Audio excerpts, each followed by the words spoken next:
Hello student, आप सभी का स्वागत है आपका अपना चैनल पढ़ले.com पे। स्टूडेंट, आज हम लोग जो है बहुत ही इम्पोर्टेंट टॉपिक पढ़ने जा रहे हैं। आज हम लोग जो पढ़ने जा रहे हैं बहुत ही इम्पोर्टेंट टॉपिक है। आज हम लोग पढ़ने जा रहे हैं परपोषी का जो मनुष्य में पोषण कैसे होता है, उसी के बारे में आज हम लोग पूरा डिटेल में वीडियो को पढ़ने जा रहे हैं। तो हम लोग जो पिछले वीडियो में मैंने पढ़ाया था कि पोषण जो होता है दो प्रकार का होता है।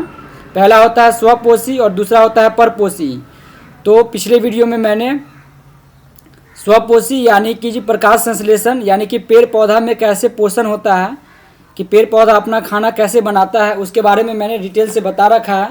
अगर आप लोग उस वीडियो को नहीं देखे हैं तो जाकर के उस वीडियो को आप लोग देख सकते हैं। यह जो है पोषण जो है 10th क्लास के जो टॉपिक है जैव प्रक्रम, उसमें बहुत ही इम्पोर्टेंट होता है ये। तो प्रकाश संश्लेषण का पूरा वीडियो बन चुका है, जाकर के वहाँ पे आप लोग देख सकते हैं। लेकिन आज जो है हम लोग बहुत ही इम्पोर्टेंट टॉपिक पढ़ने जा रहे हैं जिसका नाम है मनुष्य में पोषण कैसे होता है। यानी कि आज हम लोग जो पढ़ेंगे पोषण का दूसरा प्रकार परपोषी।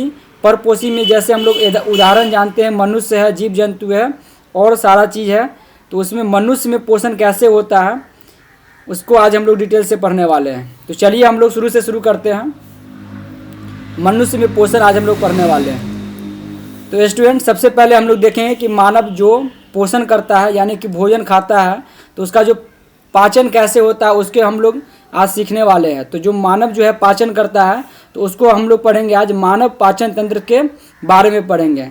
तो उसको अगर हम लोग इंग्लिश में बोलना चाहेंगे तो इसको बोलते हैं हम लोग ह्यूमन डाइजेस्टिव सिस्टम हम लोग बोलते हैं।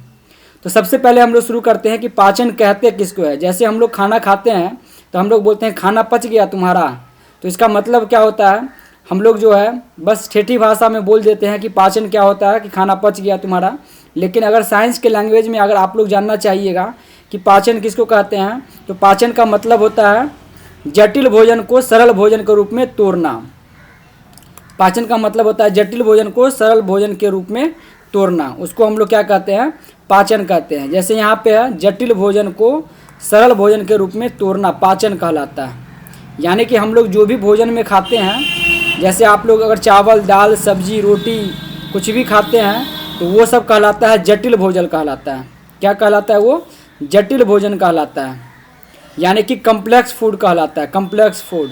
और उसी को हम लोग सिंपलेस्ट फॉर्म में यानी कि सरल भोजन के रूप में तोड़ना जो है पाचन कहलाता है। अगर आप लोग जानते होंगे थोड़ा बहुत कि पोषक तत्व, तो हम लोग जो भी खाना खाते हैं तो उसमें पोषक तत्व जो रहता है मेनली यही सब रहता है। जैसे हम लोग जो खाते हैं उसमें कार्बोहाइड्रेट रहता है, प्रचुर मात्रा में रहता है, प्रोटीन रहता है और वसा रहता है। तो ये हम लोग जो खाते हैं ये सारा का सारा जो है जटिल फूड है। क्या ये जटिल फूड यानी कि कम्प्लेक्स फूड है, जटिल भोजन है। और इसी से कार्बोहाइड्रेट को जब हम लोग ब्रेक डाउन करते हैं यानी कि जो सिंपलेस्ट फॉर्म में लाते हैं, सरल भोजन के रूप में लाते हैं, तो कार्बोहाइड्रेट का बन जाता है ग्लूकोज बन जाता है। क्या बन जाता है, ग्लूकोज बन जाता है। तो हम बोलते हैं कि कार्बोहाइड्रेट का पाचन हो गया है। हम लोग जो भी कार्बोहाइड्रेट खाते हैं उसका सिंपलेस्ट फॉर्म अगर आपसे एग्जाम में पूछ दिया जाएगा कि हम लोग कार्बोहाइड्रेट खाते हैं, या कहीं कहीं पे कार्बोहाइड्रेट को स्टार्च भी बोला जाता है। क्या बोला जाता है, स्टार्च बोला जाता है। तो अगर स्टार्च बोला जाए या कार्बोहाइड्रेट बोला जाए तो उसका सिंपलेस्ट फॉर्म क्या होता है, सिंपल फूड के रूप में ग्लूकोज होता है। क्या होता है, ग्लूकोज होता है। इसको याद रखिएगा।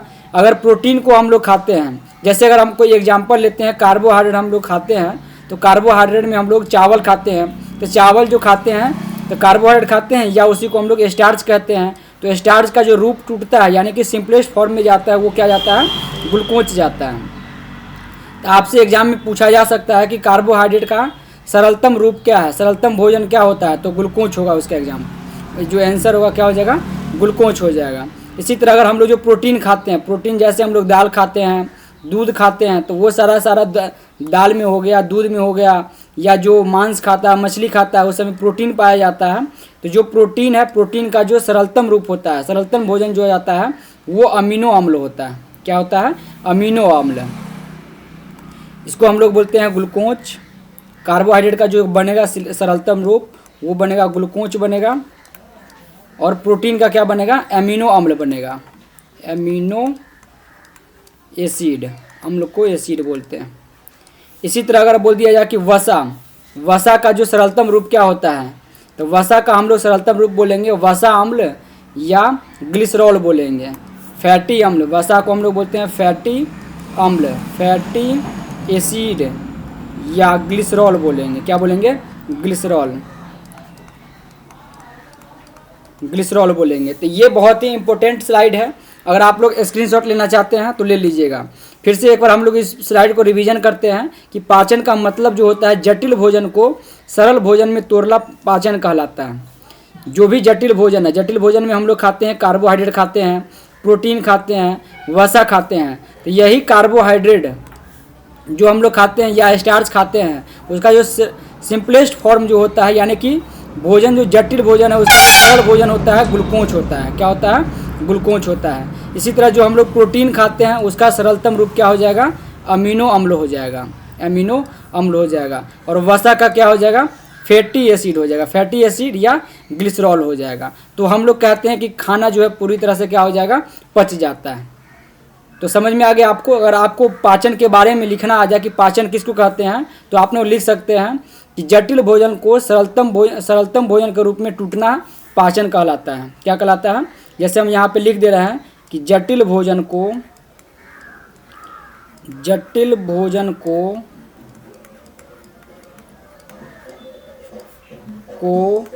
सरलतम भोजन के रूप में टूटना, सरलतम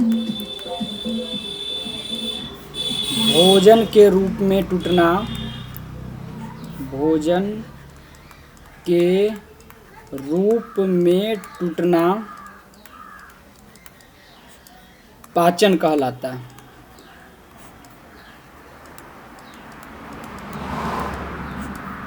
पाचन कहलाता है। ये समझ में आ गया आपको? जटिल भोजन को सरलतम भोजन के रूप में टूटना पाचन कहलाता है। कार्बोहाइड्रेट किस रूप में टूटेगा? ग्लूकोज के रूप में टूटेगा। प्रोटीन किस रूप में टूटेगा? अमीनो अम्ल के रूप में टूटेगा। वसा किस रूप में टूटेगा? वसा अम्ल या फैटी अम्ल के रूप में टूटेगा। तो आज हम लोग पूरा पढ़ेंगे मानव पाचन तंत्र। तो चलते हम लोग अगले स्लाइड पे। जैसे हम लोग अगर आपसे पूछ दिया जाए, कोई अगर आपसे पूछ लिया जाता है कि हम लोग जो भी खाते हैं उसमें कौन कौन सा, जैसे हम लोग खाएंगे तो उसमें प्रोटीन मात्रा मिलेगा। तो जैसे अगर हम लोग देखें तो जो फैट हम लोग खाते हैं, फैट का जो मुख्य सोर्स होता है, फूड का जो सोर्स होता है, तो यहाँ पे अगर आप लोग खाइएगा फैटी मीट या फिश खाइएगा तो उसमें बहुत ज़्यादा फैट पाया जाएगा। चीज़ का मतलब पनीर खाइएगा तो उसमें आ जाएगा। बटर खाइएगा उसमें फैट हो जाएगा। एवोकाडो खाइएगा तो उसमें आ जाएगा। नट्स एंड सीड्स खाइएगा तो उसमें फैट पाया जाता है। चॉकलेट खाते हैं आप लोग, चॉकलेट जो खाते हैं उसमें भी फैट पाया जाता है। ये सब है फूड सोर्स रिच मात्रा में, यानी कि कोई भी भोजन का रिच सोर्स, फैट का रिच सोर्स है, फैट का रिच सोर्स,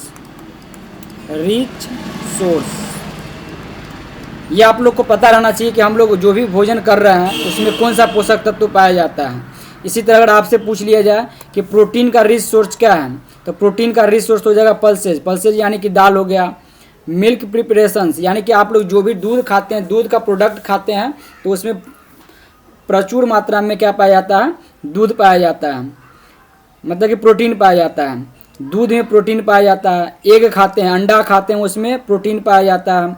मछली खाते हैं उसमें प्रोटीन पाया जाता है। अगर आप लोग मीट खाते हैं उसमें भी प्रोटीन पाया जाता है। ये सारा का सारा है प्रोटीन का रिच सोर्स, प्रोटीन का रिच सोर्स। इसी तरह हम लोग जो खाते हैं कार्बोहाइड्रेट, कार्बोहाइड्रेट का रिच सोर्स हो जाएगा ग्रेन। जैसे यहाँ पे हम लोग देख रहे हैं ये सारा का सारा ग्रेन है। ये ग्रेन का मतलब होता है अनाज। ये मेज हो गया, मेज हम लोग खाते हैं, मेज का मतलब हो गया मक्का। तो मक्का जो हम लोग खाते हैं वो भी क्या हो जाएगा? एक सोर्स हो जाएगा। मेज हो गया। ये हम लोग जो खाते हैं ब्रेड खाते हैं, ब्रेड भी क्या हो गया? कार्बोहाइड्रेट का रिच सोर्स हो गया। ये बनाना खाते हैं, बनाना यानी कि केला खाते हैं, तो ये भी क्या हो जाएगा? कार्बोहाइड्रेट का रिच सोर्स हो गया। जैसे फ्रूट खाते हैं उसमें भी क्या हो गया? कार्बोहाइड्रेट का रिच सोर्स चाहिए।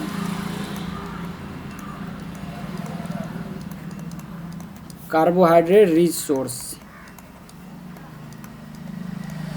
ये आप लोग को जानकारी रहना चाहिए कि हम लोग क्या खाते हैं तो उसमें कौन सा पोषक तत्व पाया जाता है। चलिए हम लोग शुरू करते हैं मानव पाचन तंत्र। अगर आपसे कोई पूछ ले कि मानव पाचन तंत्र किसको कहते हैं तो आप लोग क्या बताइएगा? तो इसका जो बहुत ही अच्छा डेफिनेशन यहाँ पे लिखा हुआ है, इसको हम लोग समझने का कोशिश करते हैं। अंगों का वह समूह जो जटिल भोजन को सरल भोजन में बदलने में भाग लेता है, उसे मानव पाचन तंत्र कहते हैं। इसमें लिखा हुआ है कि अंगों का वह समूह जो जटिल भोजन को सरल भोजन में बदलने में भाग लेता है, उसे मानव पाचन तंत्र कहते हैं। जैसे हम लोग जो अभी सीखे हैं कि पाचन किसको कहते हैं, तो पाचन में हम लोग सीखे हैं कि जटिल भोजन को सरल भोजन में बदलना पाचन कहलाता है। जटिल भोजन को सरल भोजन में बदलना पाचन कहलाता है। और उसमें जो जो अंग लग जाता है पाचन में, उसमें हम लोग कहते हैं उसको मानव पाचन तंत्र कहते हैं। जैसे अगर मानव पाचन तंत्र को अगर हम लोग देखें तो मानव पाचन तंत्र का 2 पार्ट में बांटा जाता है। यानी कि मानव में जो भी भोजन पचाया जाता है या पचता है, उसमें मुख्यतः 2 पार्ट से पचा जाता है। पहला होता है आहार नाल से। आहार नाल का कौन कौन सा अंग होता है सो, और दूसरा है कि पाचन ग्रंथियाँ। यानी कि आहार नाल में ये सब जो है पाचन ग्रंथियाँ हैं, ये सब मुख्य रोल निभाता है मानव को पाचन करने में। जैसे अगर हम लोग देखें कि मानव पाचन तंत्र जो हो गया, जटिल भोजन को सरल भोजन में बदलने में जो भी अंग पार्टिसिपेट करता है उसको मानव पाचन तंत्र कहते हैं। तो आहार नाल में कौन कौन सा अंग होता है तो हम लोग उसको देखते हैं। सबसे पहला है मुख गुहा है। सबसे पहला है मुख गुहा। मुख गुहा का मतलब होता है मुंह, जिसको हम लोग बोलते हैं मुंह, या इसको हम लोग बोलते हैं ओरल कैविटी। ओरल कैविटी, मुख गुहा जो होता है सबसे इम्पोर्टेंट रोल निभाता है, क्योंकि हम लोग यहीं पे चावल हो या दाल हो या कुछ भी हो मुख गुहा में डालते हैं। उसके बाद वो जाती है, जो भोजन है जाती है भोजन नली ग्रसिका में जाती है। ग्रसिका हम लोग बोलते हैं ऑसोफेगस को, जो यहाँ पे होता है, यहाँ पे जो होता है इसको हम लोग मुख गुहा बोलते हैं। इसको हम लोग ग्रसिका बोलते हैं, या इसी को हम लोग ऑसोफेगस बोलते हैं। ऑसोफेगस हो गया। उसके बाद वो जाती है अमाशय में। अमाशय का मतलब जिसको हम लोग पेट बोलते हैं, तो उसमें जाती है, यानी कि स्टोमक में जाती है। ये सब आहार नाल का पार्ट है, यानी कि जो जो अंग इसमें निभाता है मानव पाचन तंत्र में, उसको हम लोग देख रहे हैं। आहार नाल का जो अगला पार्ट है छोटी आंत है, जिसको हम लोग बोलते हैं स्मॉल इंटेस्टाइन, SI यानी कि स्मॉल इंटेस्टाइन। और ये बड़ी आंत है। बड़ी आंत का मतलब हो गया लार्ज इंटेस्टाइन। ये बहुत ही इंपॉर्टेंट पार्ट है। तो अगर आपसे कोई पूछ लिया जाए, कोई पूछ दे कि आहार नाल में कौन कौन सा मुख्य अंग होता है, तो आप लोग यहाँ पे बताइएगा। आहार नाल में सबसे पहले जो भोजन जो होता है मुख गुहा में जाता है। मुख गुहा के बाद ग्रसिका में जाता है। ग्रसिका के बाद अमाशय में जाता है, यानी कि पेट में जाता है। उसके बाद भोजन जो है छोटी आंत में जाता है। उसका सबसे बड़ी आंत में लास्ट में जाता है। और इस तरह से हम लोग कह देते हैं कि भोजन पूरी तरह से क्या हो गया, पच गया। उसके बाद जो सबसे इम्पोर्टेंट रोल निभाता है भोजन को पचाने में, वो सब होता है पाचन ग्रंथियाँ होता है। क्या होता है वो सब? पाचन ग्रंथियाँ होता है। तो पाचन ग्रंथियाँ में अगर हम लोग देखेंगे तो सबसे पहला जो पाचन ग्रंथियाँ है वो लार ग्रंथियाँ हैं। लार ग्रंथियाँ, सैलिवरी ग्लैंड जिसको हम लोग बोलते हैं। जैसे अगर आप लोग के सामने कोई ऐसा प्रोडक्ट, खाने वाला प्रोडक्ट रख दिया जाए जो आपका सबसे पसंदीदा फूड हो, भोजन आइटम हो, तो आप लोग के मुंह में क्या जाता है? पानी आ जाता है। हम लोग बोलते हैं ना कि अगर आपके सामने में गोलगप्पा हो जाए या मिठाई हो जाए या कुछ भी रख दिया जाता है, तो हम लोग बोलते हैं कि मुंह में पानी आ गया। ऐसा मत बोलो। कभी कभी ऐसा होता है कि हम लोग कोई बोल भी देता है सामने में कि अरे चलो मिठाई खा के आते हैं, तो मुंह में अपने आप पानी आ जाता है। सबसे पहले अगर आप लोग देखे होंगे, जब खाना खाते रहते हैं और आपके सामने में अचार रख दिया जाए, अचार रख दिया जाता है, तो क्या हो जाता है? आपके मुंह में पानी आ जाता है। तो वो पानी कैसे आता है? ये लार ग्रंथियाँ जो है उसमें से पानी निकलता है। तो हम लोग सीखेंगे कि लार ग्रंथियाँ क्या होती है। उसके बाद क्या है? जठर ग्रंथि। जठर ग्रंथि का मतलब है गैस्ट्रिक ग्लैंड हो गया। उसके बाद है यकृत। यकृत के यानी कि लीवर का काम होता है पाचन करने में।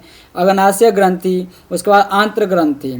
अग्नाशय ग्रंथि को हम लोग बोलते हैं पैनक्रिएटिक ग्लैंड, और आंत्र ग्रंथि को बोलते हैं इंटेस्टाइनल ग्लैंड। यानी कि अगर हम लोग बोले कि मानव पाचन तंत्र में कौन कौन सा अंग निभाता है, मुख्य पार्ट होता है भोजन को पचाने में, तो सबसे पहला हम लोग बोलेंगे आहार नाल। क्या बोलेंगे हम लोग? आहार नाल बोलेंगे। आहार नाल के बाद जो सबसे और इम्पोर्टेंट निभाता है मानव पाचन ग्रंथियाँ निभाता है। पाचन ग्रंथियाँ, तो आहार नाल में कौन कौन सा मुख्य अंग हो गया? पहला हो गया मुख गुहा, दूसरा हो गया भोजन नली ग्रसिका जिसको हम लोग ऑसोफेगस बोलते हैं, तीसरा हो गया अमाशय जिसको हम लोग पेट बोलते हैं, चौथा हो गया छोटी आंत, और सबसे अंत में होता है बड़ी आंत होता है। यानी कि अगर हम लोग बोलें कि सबसे पहले जो भोजन जो है हम लोग मुख गुहा में डालते हैं, उसका जाती है ग्रसिका में जाती है, ग्रसिका से होते हुए अमाशय में जाती है, अमाशय में जितना भोजन पचना होता है पच जाता है, उसके बाद जाती है छोटी आंत में। और हम लोग आगे सीखेंगे कि छोटी आंत जो है पूरी तरह से भोजन को पचा देता है, और जो भी अनपचा भोजन रहता है वो बड़ी आंत होते हुए और गुदा के द्वारा, गुदा यानी कि एनस के द्वारा क्या हो जाता है, बाहर निकल जाता है। तो अगर आपसे ये भी क्वेश्चन पूछा जा सकता है ऑब्जेक्टिव क्वेश्चन में कि आहार नाल का लंबाई चौड़ाई कितना है, तो आप लोग को ये याद रहना चाहिए कि आहार नाल यानी कि आहार नाल को हम लोग बोलते हैं एलिमेंट्री कनाल, एलिमेंट्री कनाल, एलिमेंट्री कनाल बोलते हैं। तो एलिमेंट्री कनाल यानी कि आहार नाल का लंबाई कितना है, तो 30 से 32 फीट होता है। ये सारा का सारा मिला करके 30 से 32 फीट होता है। और इसके बाद जो होता है पाचन ग्रंथियाँ, पाचन ग्रंथियाँ में सबसे पहला ग्रंथियाँ हम लोग पढ़े हैं लाल ग्रंथियाँ पढ़े हैं, सैलेबरी ग्लैंड। उसके बाद हम लोग पढ़े हैं जठल ग्रंथियाँ यानी कि गैस्ट्रिक ग्लैंड। उसके बाद यकृत का काम भी जो होता है भोजन को पचाने में मदद करता है। उसके बाद हो गया अग्नाशय ग्रंथि, और उसके बाद हो गया आंत्र ग्रंथि। तो चलिए हम लोग एक एक करके इस सारे को पढ़ेंगे हम लोग। जैसे इसको अगर एक ग्राफ वाइज इसको लिखिएगा तो इसको देख लीजिए। जैसे सबसे पहले जो है भोजन कहाँ जाती है, मुख गुहा में जाती है। कहाँ जाती है सबसे पहले, मुख गुहा में। मुख गुहा का मतलब होता है ओरल कैविटी। उसके बाद जो भोजन जाती है ग्रसिका में जाती है, फेरिंग्स में जाती है। फेरिंग्स का जो होता है भोजन और हवा दोनों को गुजरने वाला रास्ता होता है। फेरिंग्स में जो होता है, फेरिंग्स ओसोफेगस में ही होता है, उसी के आसपास है। तो ग्रसिनी जो है उसमें भोजन और हवा दोनों का गुजरने वाला रास्ता सेम होता है। इसीलिए आप लोग को बोला जाता है कि जब भी आप खाना खाते हैं उस समय बातचीत नहीं कीजिए, क्योंकि जब बातचीत करते रहते हैं तो उस समय जो है हवा जो है हमारे भोजन के साथ अगर अंदर चले जाएगा, दूसरे जगह पे चला जाएगा, तो हम लोग का दिक्कत हो सकता है। इसीलिए जब भी खाने को बोला जाता है तो खाते समय हम लोग को बातचीत नहीं करना चाहिए, क्योंकि भोजन जो है सो और हवा है सो एक ही स्थान से गुजरते रहता है, जिसको हम लोग फेरिंग्स बोलते हैं या ग्रसनी बोलते हैं। तो दोनों का रास्ता एक ही होता है। तो जो भोजन करते हैं वो बाद में चली जाती है, ग्रसिका में चली जाती है। अगर वो हवा भी उस स्थान से दूसरे स्थान पर चला जाएगा तो दिक्कत हो जाती है। तो उसके बाद जो है सबसे पहले मुख गुहा में भोजन किया, उसके बाद ग्रसनी में गया, ग्रसनी के बाद ग्रसिका में गया, और उसके बाद अमाशय में जाती है, अमाशय के बाद छोटी आंत में जाती है, और छोटी आंत के बाद सबसे अंत में बड़ी आंत में जाती है। ओरल कैविटी के बाद pharynx, oesophagus, stomach, small intestine और लार्ज इंटेस्टाइन।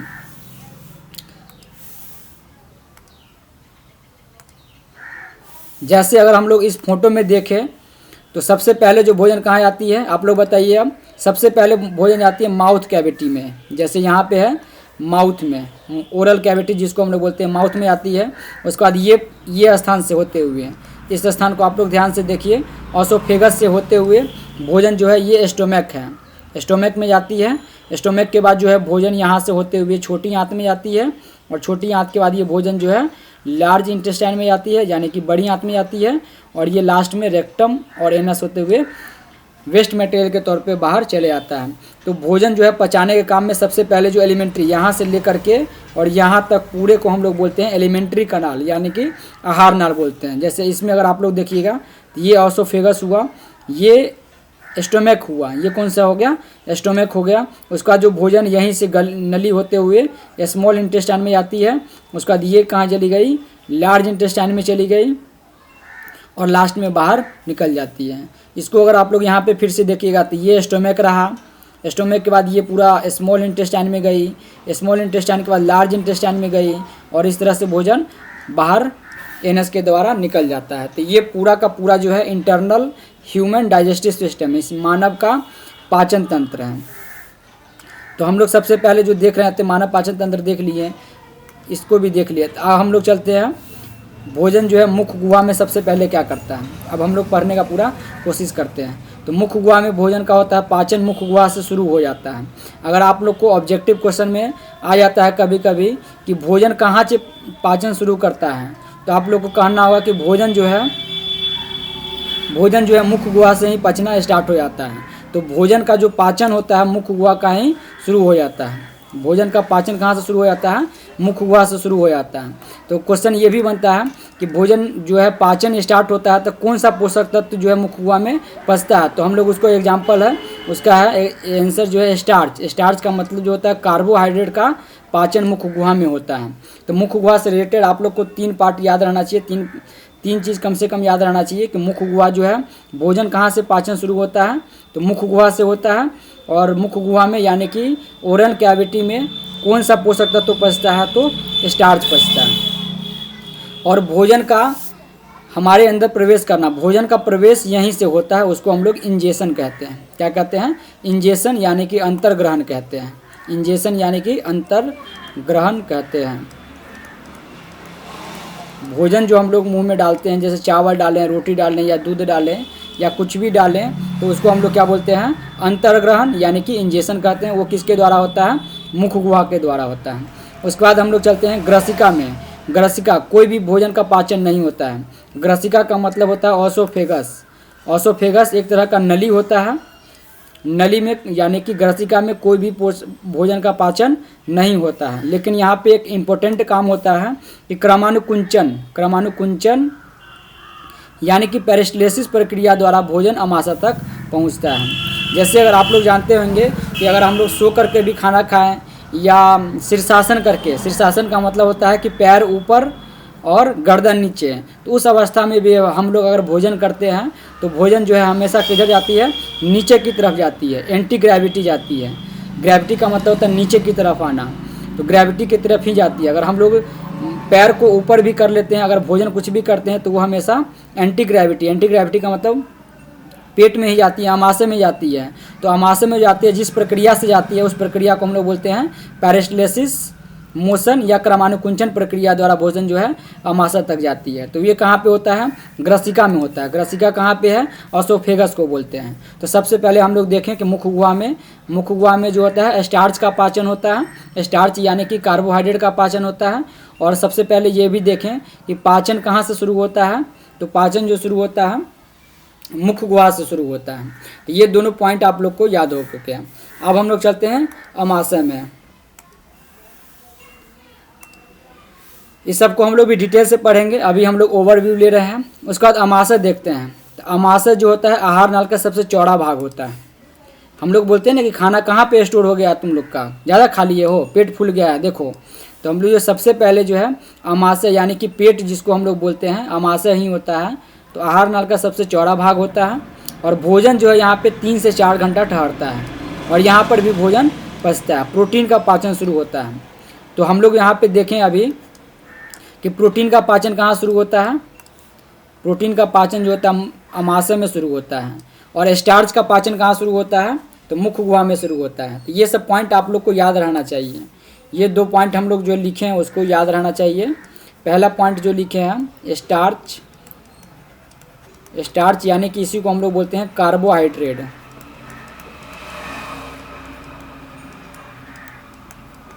कार्बोहाइड्रेट का पाचन मुख गुहा में शुरू हो जाता है। का पाचन मुख गुहा में शुरू हो जाता है।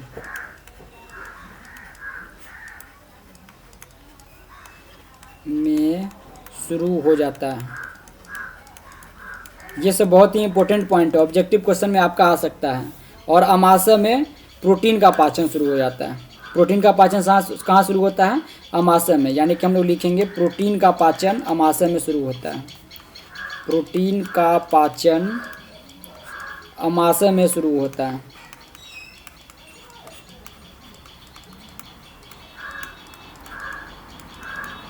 ये दोनों इम्पोर्टेंट पॉइंट है, आप लोग को याद रहना चाहिए। फिर से हम लोग देखते हैं कि स्टार्च यानी कि कार्बोहाइड्रेट का जो पाचन होता है मुख गुहा में शुरू हो जाता है। अब प्रोटीन का पाचन जो होता है कहाँ पे शुरू होता है? अमाशय में शुरू होता है। उसके बाद छोटी आंत को देखते हैं। तो छोटी आंत को जो है 3 भाग होता है। ये सब आपको ऑब्जेक्टिव में पूछा जा सकता है कि ड्यूडेनम यानी कि ग्रहणी, अग्र क्षुद्रांत यानी कि जेजेनम और क्षुद्रांत यानी कि इलियम। ये सब आपसे ऑब्जेक्टिव में पूछा जा सकता है कि ड्यूडेनम यानी कि ग्रहणी जो है किसका पार्ट होता है, छोटी आंत का, अमाशय या बड़ी आंत का। तो आप लोग को आंसर देना पड़ेगा छोटी आंत का। उसका जो जेजेनम है, जेजेनम किसका पार्ट है, अंग किसका है, तो छोटी आंत का है। इलियम जो है किसका अंग है, तो आपको देना पड़ेगा छोटी आंत का। ये तीनों बहुत ही इंपॉर्टेंट है, आप लोग को याद रखना पड़ेगा कि ग्रहणी जो है किसकी पार्ट है, छोटी आंत का। जेजनम यानी कि अग्र क्षुद्रांत किसका पार्ट है, छोटी आंत का। इलियम यानी कि क्षुद्रांत जो है किसका पार्ट है, छोटी आंत का। तो ग्रहणी में क्या होता है, सबसे अधिक पाचन जो होता है ग्रहणी में ही होता है। अभी तक हम लोग जो देखे हैं कि स्टार्च का पाचन जो होता है मुख गुहा में शुरू हो जाता है, ये यहाँ पे हम लोग देखेंगे कि स्टार्च का पाचन पूरी तरह से मुख गुहा में नहीं खत्म होता है। यहाँ पे मात्र 30% जो है पाचन मुख गुहा में शुरू होता है। उसके बाद हम लोग देखेंगे ग्रहणी जो है, ग्रहणी में सबसे अधिक पाचन होता है। और उसके बाद हम लोग है अग्र क्षुद्रांश, अग्र क्षुद्रांत यानी कि जो जेजेनम है उसमें पाचन संपूर्ण हो जाता है। संपूर्ण पाचन कहाँ हो जाता है, जेजेनम में। और अवशोषण सबसे अधिक होता है, यानी कि अवशोषित होना जरूरी होता है, तभी हमारे शरीर में एनर्जी बनेगी और ताकत जो बनता है वो खून के द्वारा पूरे शरीर में चला जाता है। तो इसको हम लोग को याद रखना पड़ेगा कि ड्यूडेनम हो गया, जेजेनम हो गया और इलियम जो हो गया किसका पार्ट हो गया, छोटी आंत का पार्ट हो गया। उसके बाद हम लोग चलते हैं बड़ी आंत में। बड़ी आंत में जो होता है इसमें भी 4 पार्ट है। पहला होता है अधनाल, बृहदंत, मलाशय और गुदा। यानी कि अधनाल को हम लोग बोलते हैं कैकम, कॉलम, रेक्टम और एनस। ये सब भी आप लोग को याद रहना चाहिए कि कैकम किसका पार्ट है, कॉलम किसका पार्ट है, रेक्टम किसका पार्ट है और एनस किसका पार्ट है। तो ये सब हम लोग पूरा देख लिए। एक बार फिर से हम लोग एक बार रिवीजन करते हैं। जैसे हम लोग यहाँ पे देख रहे हैं कि मुख गुहा में जो होता है किसका पाचन होता है, आप लोग भी बताइए।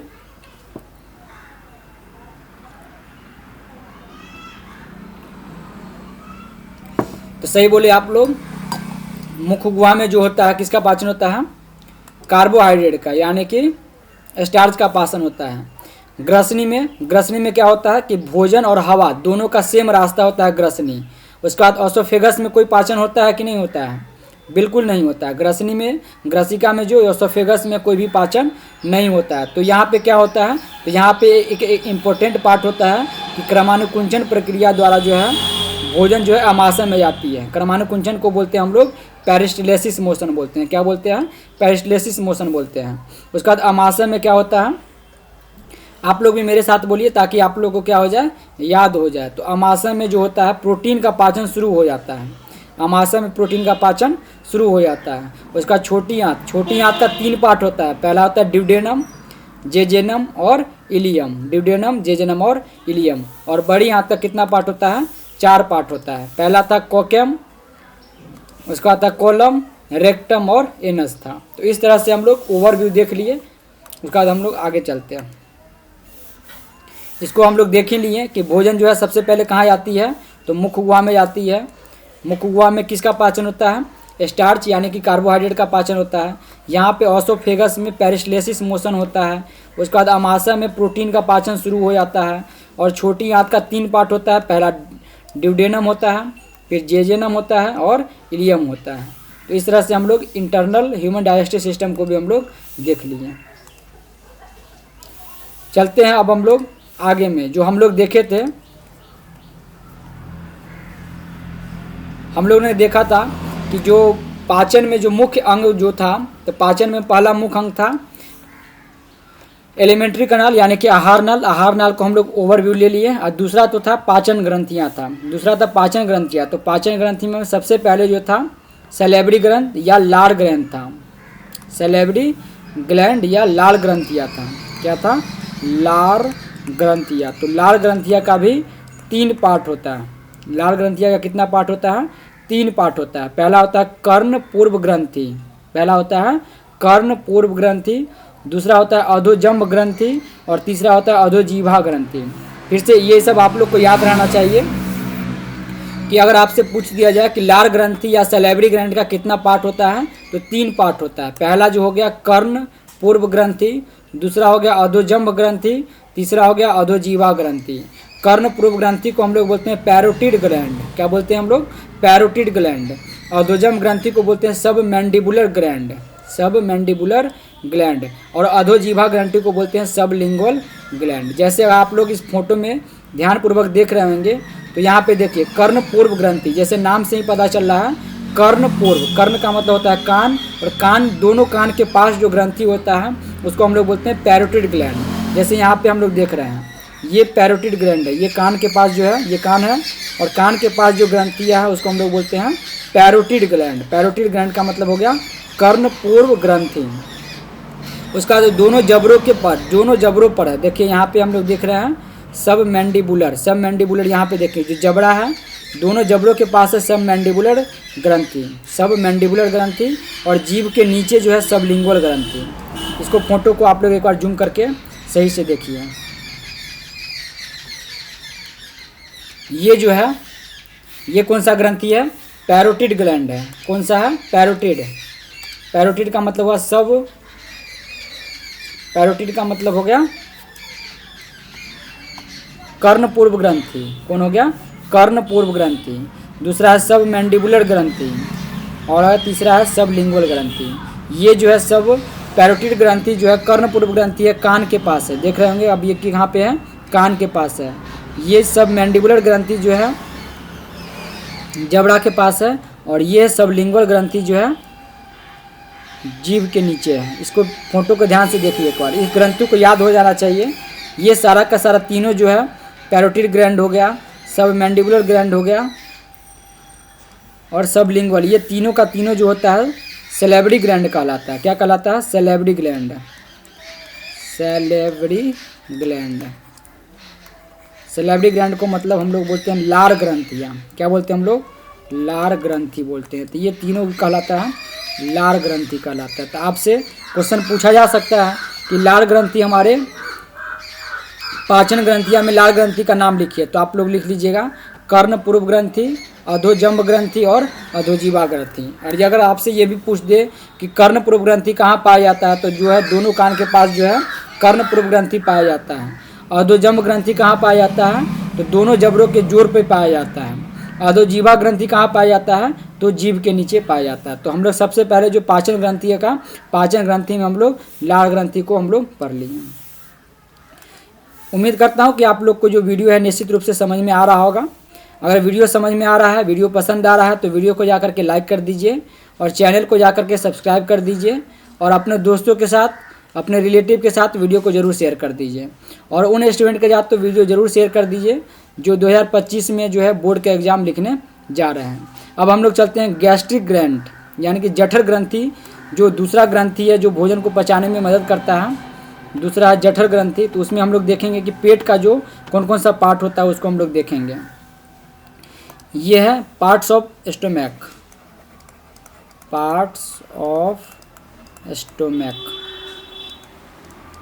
यानी कि अमाशय का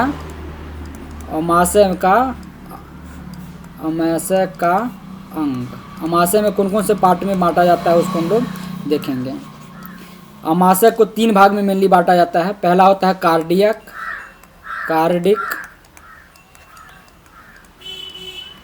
दूसरा होता है फंडिक और तीसरा जो होता है पाइलोरिक होता है। ये आप लोग को पता रहना चाहिए कि जो अमाशय है यानी कि जो पेट है उसका कौन कौन सा अंग होता है, कौन कौन सा पार्ट होता है। तो इसका 3 पार्ट होता है। पहला हो गया कार्डिक, दूसरा हो गया फंडिक और तीसरा हो गया पाइलोरिक। कार्डिक जो है सबसे ऊपर होता है, वो हार्ट के नज़दीक होता है। यहाँ पर जो हम लोग का हार्ट है, दिल है, हृदय है, उसी के नज़दीक होता है कार्डिक। दूसरा हो जाता है फंडिक और तीसरा हो जाता है पाइलोरिक। अगर इस लोग हम लोग देख रहे होंगे तो अगर आप लोग को दिख रहा होगा कि अमाशय कौन सा शेप दिख रहा है, तो जे शेप का अमाशय होता है। तो यहाँ पे अगर हम लोग देख रहे हैं तो ये जो है फंडिक है, ये जो है फंडिक है। ये कौन सा है? फंडिक वाला पार्ट है और ये है कार्डिक वाला पार्ट। इधर से जो आती है ये कार्डिक वाला पार्ट है, ये फंडिक वाला पार्ट है और ये पाइलोरिक वाला पार्ट है। ये कौन सा है? पाइलोरिक वाला पार्ट है। तो ये अमाशय का पार्ट हो गया। किसका पार्ट हो गया? ये अमाशय का पार्ट हो गया। तो हम लोग जो पढ़े हैं अभी तक, पहला हम लोग पढ़े हैं लार ग्रंथि। लार ग्रंथि में कौन कौन सा अंग था? पहला था पैरोटिड ग्लैंड, कर्णपूर्व ग्रंथियाँ। उसका था सब मैंडिबुलर ग्लैंड यानी कि अधोजंब ग्रंथि और तीसरा था अधोजीवा ग्रंथि। और हम लोग देख रहे हैं अगला जो था अमाशय का कौन कौन सा पार्ट है। तो अमाशय का पार्ट हो गया पहला कार्डियक, दूसरा हो गया फंडिक और तीसरा हो गया पाइलोरिक हो गया। आगे हम लोग देखते हैं यकृत। हम लोग जो देखे थे कि जो ग्रंथियाँ होता है किस तरह से भोजन को पचाने में मदद करता है, तो उसमें सबसे इम्पोर्टेंट यकृत भी आता है। यकृत यानी कि लीवर। हम लोग जानते हैं कि बोलते रहते हुए तुम्हारा लीवर खराब हो जाएगा, ज़्यादा तिलपक सामान मत खाओ या कुछ अंट संट मत खाओ, नहीं तो तुम्हारा लीवर क्या हो जाएगा, खराब हो जाएगा। तो जो यकृत होता है मानव शरीर की सबसे बड़ी ग्रंथि होता है। आपके क्वेश्चन एग्जाम में आ सकता है कि मानव शरीर का सबसे लंबी ग्रंथि कौन है, सबसे बड़ी ग्रंथि कौन है, तो इसका जो आंसर रहेगा कौन रहेगा, यकृत रहेगा। मानव शरीर की सबसे बड़ी ग्रंथि जो होता है कौन है, वो यकृत है। मानव शरीर की सबसे बड़ी ग्रंथि कौन है, यकृत है। तो यकृत करता क्या है, तो यकृत जो है एक सबसे इम्पोर्टेंट जूस को रिलीज करता है, स्रावित करता है, जिसको हम लोग बोलते हैं पित्त रस। क्या बोलते हैं, पित्त रस, यानी कि बाइल जूस को स्रावित करने में मदद करता है। तो ये बहुत ही इंपॉर्टेंट हो गया, उसको याद कर लीजिए। 2 पॉइंट यहाँ से इंपॉर्टेंट हो गया कि यकृत जो होता है, यकृत सबसे बड़ी ग्रंथि होती है मानव शरीर की। जो पॉइंट है उसको आप लोग लिखते चलिए। यकृत मानव शरीर की सबसे लंबी ग्रंथि होती है, सबसे बड़ी ग्रंथि होती है, सबसे बड़ी ग्रंथि होती है। और दूसरा याद रखिए कि जो यकृत है पित्त रस को स्रावित करता है। यकृत पित्त रस को स्रावित करता है। यकृत पित्त रस को बोलते हैं बाइल जूस। पित्त रस को स्रावित करता है। क्या करता है, स्रावित करता है, पित्त रस को स्रावित करता है। ये 2 पॉइंट को आप लोग को क्या करना होगा, याद करना होगा। ये दोनों पॉइंट तो आप लोग को निश्चित रूप से याद रहना चाहिए कि यकृत जो होता है पित्त रस को यानी कि बाइल जूस को स्रावित करता है, और मानव शरीर की सबसे बड़ी ग्रंथि कौन है, यकृत है। उसके बाद हम लोग चलते हैं अग्नाशय ग्रंथि यानी कि पैनक्रिएटिक जूस। अग्नाशय ग्रंथि यानी कि पैनक्रिएटिक जूस। तो अग्नाशय ग्रंथि जो है इसमें जो रस निकलता है, इनका जो स्राव होता है उसको हम लोग बोलते हैं पैनक्रिएटिक जूस कहते हैं। जिस तरह से यहाँ पे लीवर जो है पित्त रस को यानी कि बाइल जूस को स्रावित करता था, तो ऐसे ही अग्नाशय ग्रंथि जो है पैनक्रिएटिक ग्लैंड जो है अग्नाशय रस को यानी कि पैनक्रिएटिक जूस को रिलीज करता है, स्रावित करता है। इसके बाद जो है इसमें बाह्य स्रावी यानी कि एक्सोक्राइन कोशिकाओं में कई प्रकार का एंजाइम भी स्रावित होता है। तो बस आप लोग को याद रहना चाहिए कि अग्नाशय ग्रंथि क्या करता है, तो अग्नाशय रस को स्रावित करता है, और दूसरा जो है एंजाइम को स्रावित करता है। उसके बाद चलते हैं इंटेस्टाइनल ग्लैंड यानी कि आंत्र ग्रंथि। तो छोटी आंत के अग्र शुद्रांश यानी कि जेजनम भाग में आंत्रजस का स्राव होता है। तो ये सब आप लोग को छोटा छोटा पॉइंट है, आप लोग को याद रखना चाहिए। इसमें जो यकृत है सबसे इम्पोर्टेंट होता है। यकृत क्या करता है, तो सबसे बड़ी ग्रंथि जो है यकृत है मानव शरीर का। और दूसरा यह यकृत ही क्या करता है, पित्त रस यानी कि बाइल जूस को क्या करता है, स्रावित करता है यानी कि रिलीज करता है। उसके बाद हम लोग देखते हैं क्या लिखा है कि भोजन की संपूर्ण क्रियाविधि 5 चरणों में पूरा होता है। जैसे हम लोग देखते हैं भोजन को लेते हैं, मुंह में डालते हैं और चबाते हैं, और भोजन धीरे धीरे क्या होता है, पच जाता है। तो हम लोग देखते हैं कि भोजन जो है भूख लग गया, हम लोग कैसे कहते हैं कि भोजन पच गया, तो जैसे ही हम लोग को भूख लगता है हम लोग बोलते हैं कि देखो भोजन पच गया तुम्हारा, बहुत जल्दी तुम्हारा भोजन पच जाता है। तो जो भोजन जो है संपूर्ण क्रियाविधि 5 चरणों में पूरा होती है। पहला जो चरण होता है उसको हम लोग बोलते हैं, पहला चरण है उसको हम लोग बोलते हैं अंतर्ग्रहण यानी कि इंजेशन बोलते हैं। क्या बोलते हैं, इंजेशन। इंजेशन का मतलब होता है भोजन का मुख गुहा में प्रवेश, इंजेशन कहलाता है। जो हम लोग जो भी भोजन करते हैं, जैसे चावल हो गया, दाल हो गया, सब्जी रोटी, कुछ को भी जो भी आइटम हम लोग खाते हैं, समोसा हो गया, चाट हो गया, या जो भी आइटम अगर आप लोग खाते हैं तो उसको हम लोग क्या बोलते हैं, इंजेशन कहलाता है, यानी कि अंतर्ग्रहण कहलाता है, अंतर्ग्रहण कहलाता है। उसके बाद पाचन तो हम लोग बता दिए कि आहार नाल में भोजन के साथ एंजाइम की अभिक्रिया पाचन कहलाता है। पाचन किसको कहते हैं, भोजन के साथ एंजाइम की अभिक्रिया पाचन कहलाता है। या ये भी हम लोग कह सकते हैं कॉम्प्लेक्स फूड को, जटिल फूड को, भोजन को सिंपल फूड में तोड़ना पाचन कहलाता है। उसके बाद हो गया एब्जॉर्प्शन, अवशोषण क्या होता है, तो पचे हुए भोजन का आहार नाल से रक्त में प्रवेश करना अवशोषण कहलाता है। यानी कि जो भोजन पच गया वो रक्त के माध्यम से पूरे शरीर में क्या हो जाता है, फैल जाता है, जिससे हम लोग बोलते हैं कि खाना जो खाए हो तुमको ताकत होता है कि नहीं होता है, एनर्जी कहाँ से आती है, तो ये एब्जॉर्प्शन कहलाता है। क्या कहलाता है, एब्जॉर्प्शन यानी कि अवशोषण कहलाता है। यानी कि पचे हुए भोजन को आहार नाल से रक्त में प्रवेश अवशोषण कहलाता है। उसके बाद होता है स्वांगीकरण। स्वांगीकरण का मतलब हो गया एसिमिलेशन। एसिमिलेशन का मतलब हुआ रक्त से पचे हुए भोजन का कोशिकाओं में पहुंचकर विभिन्न उपयोग में लाना स्वांगीकरण कहलाता है। यानी कि जब भोजन पूरी तरह से पच गया, अवशोषित भी हो गया, तो उसका जो अवशोषित किया हुआ जो भोजन है वो पूरे शरीर में फैलना चाहिए। तो उसको फैलाने का काम कौन करता है, पहुंचाने का काम कौन करता है, तो रक्त। रक्त यानी कि जो ब्लड जो है, खून जो है, वो पूरा भोजन को, पचे हुए भोजन को अवशोषित करके पूरे शरीर के कोशिकाओं में पहुंचाने का काम करता है, जिससे हम लोग उसके विभिन्न उपयोग में लाते हैं। जैसे अभी आप लोग पढ़ाई कर रहे हैं तो पढ़ाई करने में भी कुछ ना कुछ एनर्जी ख़त्म होता है।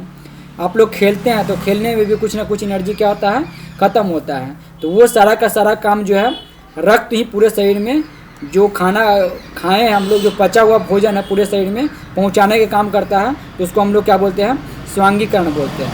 और हम लोग जैसे अभी मैं पढ़ा रहा हूँ तो पढ़ाने में भी कुछ ना कुछ एनर्जी ख़त्म होता है, तो उसको हम लोग क्या बोलेंगे, एसिमिलेशन बोलेंगे। यानी कि रक्त से पचे हुए भोजन का कोशिकाओं में पहुंचकर विभिन्न उपयोग में लाना स्वांगीकरण कहलाता है। उसके बाद मल परित्याग। मल परित्याग का मतलब होता है इजेशन करना। इजेशन का मतलब होता है जो अनपचा भोजन है बड़ी आंत से गुजरता हुआ गुदा द्वारा आहार नाल से उत्सर्जित कर दिया जाता है।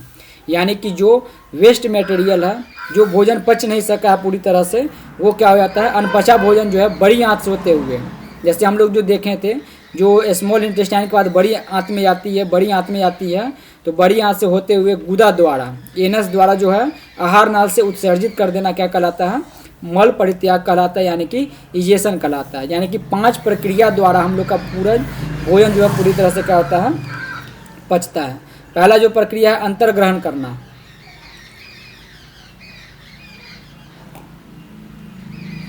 अंतर्ग्रहण का मतलब क्या हुआ, इंजेशन करना, भोजन को मुख गुहा में लेना क्या कहलाता है, इंजेशन। दूसरा हो गया पाचन। भोजन जब पच जाता है उसके बाद क्या चाहिए, अवशोषण होना चाहिए। अवशोषित जब हो गया, अवशोषण का मतलब अगर आप लोग समझना चाहेंगे तो ऐसे समझ लीजिए कि एक फोम रहता है, जो बच्चा में हम लोग क्या करते थे, पेंसिल को मिटाने के लिए करते थे, जो फोम आता तो उसमें अगर हम लोग पानी डाल देते हैं तो फोम क्या हो जाता है, अवशोषित कर लेता है पानी को। तो उसी को समझिए, उसी प्रकार समझिए कि अवशोषण उसी को कहते हैं। दूसरा हो गया स्वांगीकरण, यानी कि रक्त के मदद से जो पचा हुआ भोजन है पूरी कोशिकाओं में पहुंचता है, उसको हम लोग एसिमिलेशन यानी कि स्वांगीकरण कहते हैं। और वेस्ट मटेरियल जो है, जो अनपचा भोजन है, वो आहार नाल से बाहर निकल जाना क्या कहलाता है, मल परित्याग कहलाता है। और ये पूरा काम होते ही हम लोग बोलते हैं कि भोजन हमारा क्या हो गया, पच गया। लेकिन हम लोग सिर्फ एक ही भाषा में देखते रहे, तुम्हारा खाना बहुत जल्दी पहुँच जाए छो, लेकिन खाना के पचने में ये सारा का सारा प्रोसेस होता है। तो उम्मीद करता हूँ कि आप लोग को वीडियो समझ में आ रहा होगा। चलिए अब हम लोग देखते हैं कि मानव जो भोजन करता है उसमें पचाने का काम कौन कौन करता है। तो सबसे पहले मुख गुहा में जो भोजन जाता है तो वहाँ पे पचाने का काम कौन करता है, तो दांत करता है। दांत ही जो होता है भोजन को क्या करता है, चबाता है पूरी तरह से। तो हम लोग थोड़ा थोड़ा देख लेते हैं दांत के बारे में। तो मानव शरीर में जो है दांत 4 प्रकार का होता है। मानव शरीर में दांत कितने प्रकार का होता है, 4 प्रकार का होता है। और कितने दांत होते हैं आप लोग को तो पता होगा, दांत कितने होते हैं। तो वयस्क मानव शरीर में 32 दांत पाए जाते हैं। कितने दांत पाए जाते हैं, 32 दांत पाए जाते हैं। और कुछ कुछ पॉइंट यहाँ पे आप लोग लिख लीजिए। 20 दांत दूध का दांत कहलाता है, दूध का दांत कहलाता है, दूध का दांत कहलाता है। यही दांत जो है बच्चा में क्या हो जाता है, टूट जाता है। 8-9 साल की उम्र में दांत क्या होने लगता है, टूटने लगता है। तो कुल 20 दांत जो है दोबारा जन्म लेता है, लेकिन बाकी जो दांत है अगर वो टूट जाएगा तो जन्म नहीं लेता है। तो 20 दांत को हम लोग क्या बोलते हैं, दूध का दांत बोलते हैं। 20 दांत को क्या बोलते हैं हम लोग, दूध का दांत बोलते हैं। तो इस तरह से एक क्वेश्चन ऑब्जेक्टिव में आ सकता है कि पूरे जीवन काल में मनुष्य का कुल कितने दांत होते हैं। पूरे जीवन काल में मनुष्य का कुल कितने दांत होते हैं, पूरे जीवन काल में मनुष्य का कुल कितने दांत होता है, मनुष्य का कुल कितना दांत होता है। तो आंसर कितना होगा,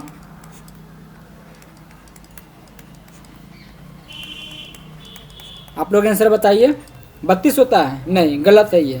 कितना दांत होता है, ये तो 32 है ही, 32 तो पहले से होता ही है। और ये दूध का दांत जो है ये मिलाकर के कुल हो जाता है 52 दांत। यानी कि हम लोग कहेंगे कि पूरे जीवन काल में मनुष्य का 52 दांत होता है। कितना दांत होता है? 52 दांत होता है। तो ये ऑब्जेक्टिव क्वेश्चन बन सकता है। आप लोग छोटे से पॉइंट में कहीं पे लिख दीजिए कि पूरे जीवन काल में जो है मनुष्य का 32 दांत न होकर के 52 दांत होता है, जिसमें 20 दांत जो होता है दूध का दांत कहलाता है, जो टूट करके फिर से वापस आ जाता है। तो दांत जो है 4 प्रकार का होता है नाम के हिसाब से। पहला होता है कृंदक, उसको बोलते हैं रजनक। अग्र चवर्णक, उसको बोलते हैं चवर्णक। पहला हो गया कृंदंत, दूसरा हो गया रजनक, अग्र चवर्णक, चवर्णक। कृदंत को हम लोग बोलते हैं इंसाइजर। क्या बोलते हैं हम लोग? इंसाइजर। उसके बाद हम लोग बोलते हैं रजनक। रजनक को हम लोग बोलते हैं केनायन। क्या बोलते हैं? केनायन। उसके बाद अग्र चवर्णक। अग्र चवर्णक को बोलते हैं प्रीमोलर। क्या बोलते हैं हम लोग? प्रीमोलर। और चवर्णक को क्या बोलते हैं हम? मोलर बोलते हैं। क्या बोलते हैं? मोलर। तो इस तरह से आप लोग को दांत के बारे में पता होना चाहिए कि जो मानव शरीर है उसमें कुल कितने दांत होते हैं? 4 प्रकार का दांत होता है। पहला होता है कृदंत, जिसको हम लोग बोलते हैं इंसाइजर। दूसरा होता है रजनक यानी कि केनायन। तीसरा होता है अग्र चवर्णक यानी कि प्रीमोलर। और चौथा होता है मोलर यानी कि चवर्णक होता है। जैसे यहाँ पे फोटो दे रखा है, उसको अगर आप लोग जूम करके देखते हैं हम लोग इसको, तो यहाँ पे जो फोटो है उसको देखिए। तीत का नाम जो है,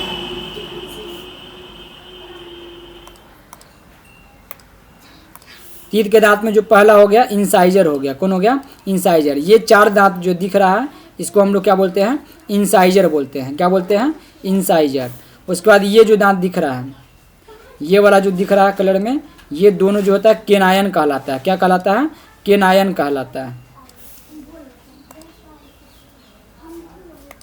उसके बाद अगला जो दांत है प्रीमोलर है। प्रीमोलर, ये 2 दांत जो है प्रीमोलर होता है। और लास्ट का 3 जो दांत होता है उसको हम लोग बोलते हैं मोलर बोलते हैं। लास्ट का 3 दांत जो होता है मोलर बोलते हैं। फिर से एक बार हम लोग देखते हैं। शुरुआत का जो दांत है, शुरुआत का जो दांत है, जैसे ये 4 दांत है उसको क्या बोलते हैं हम लोग? इंसाइजर। उसके बाद क्या बोलते हैं? केनायन। उसके बाद क्या बोलते हैं? प्रीमोलर। उसके बाद क्या बोलते हैं? मोलर बोलते हैं। जैसे यहाँ पे फिर से देखिए, ये 4 दांत हो गया इंसाइजर। उसका एक दांत हो गया केनायन। उसके बाद हो गया प्रीमोलर। उसके बाद हो गया मोलर। तो दांत के बारे में आप लोग को पता चल गया। दांत का जो पार्ट होता है, सबसे ऊपरी पार्ट को हम लोग बोलते हैं क्राउन। दांत जो है, ये दांत का जो सबसे ऊपरी पार्ट है उसको हम लोग बोलते हैं क्राउन। उसका बीच के पार्ट है उसको हम लोग बोलते हैं नेक। क्या बोलते हैं? क्राउन, नेक। और सबसे नीचे का पार्ट जो होता है उसको हम लोग बोलते हैं रूट बोलते हैं। क्या बोलते हैं? रूट बोलते हैं। एक बार हम लोग देख लेते हैं कि इंसाइजर का क्या काम है, केनायन का क्या काम है, प्रीमोलर का क्या काम है और मोलर का क्या काम है। तो क्रिनायन जो होता है, कृदंत जो होता है, इंसाइजर जो होता है, वो काटने का काम करता है।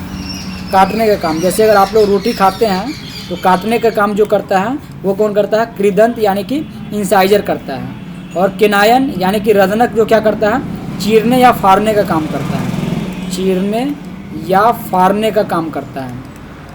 फाड़ने का काम करता है। तो जैसे अगर आप लोग देखे होंगे कि शेर जो होता है यानी कि जो नॉनवेज ही खाता है, जैसे जो जिसको हम लोग बोलते हैं मांसाहारी, तो मांसाहारी जितने भी जीव होंगे उसका जो केनायन होगा क्या होगा? वो बड़ा होगा, क्योंकि चीरने फाड़ने का काम वो ज़्यादा करता है। इसीलिए जो भी मांसाहारी जीव है उसका केनायन क्या होगा? वो बड़ा होगा। उसका प्रीमोलर और मोलर का काम जो होता है चबाने का काम होता है। क्या होता है? चबाने का काम होता है। तो इस तरह से जो भोजन होता है, भोजन को पचाने में सबसे इम्पोर्टेंट काम दांत का भी होता है। तो दांत 4 प्रकार का हो गया। पहला हो गया कृदंत इंसाइजर, दूसरा हो गया रजनक यानी कि केनायन, तीसरा हो गया अग्र चवर्णक यानी कि प्रीमोलर, और चौथा हो गया चवर्णक यानी कि मोलर। इंसाइजर का काम जो हो गया काटने के लिए। ये अगर आप लोग देख रहेंगे, ये जो दांत है 2 इधर और 2 इधर, तो कितने दांत हो गए? 4 दांत जो हो गया 100, और 4 नीचे भी होता है। तो जितना ऊपर दांत होता है, जितना ऊपर दांत होता है उतना ही नीचे भी होता है। तो इस तरह से काटने वाला इंसाइजर कहलाया, चीरने और फाड़ने का काम जो होता है केनायन करता है, और चबाने का काम जो होता है प्रीमोलर होता है और मोलर होता है। ये समझ में आ गया आपको? एक होता है डेंटाइन फार्मूला होता है। डेंटाइन फार्मूला को आप लोग लिख लीजिए कि मनुष्य जो वयस्क मनुष्य होता है उसमें डेंटाइन फार्मूला क्या होता है, और बच्चा का जो डेंटाइन फार्मूला क्या होता है। बस इसको याद कर लीजिए, 2 1 2 3 2 1 2 3, ये कहलाता है वयस्क में डेंटाइन फार्मूला। ये कहलाता है वयस्क में डेंटाइन फार्मूला।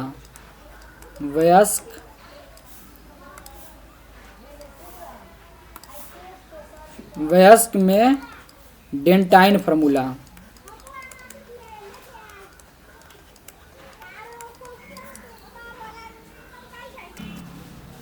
तो हम लोगों ने देखा जो होता है डेंटाइन फार्मूला जो होता है 2 1 2 3 होता है, बट्टा में 2 1 2 3। अब हम लोग चलते हैं बच्चों का डेंटाइन फार्मूला क्या होता है। तो बच्चों का जो डेंटाइन फार्मूला होता है वो होता है 2 1 0 2 बाई 2 1 0 2,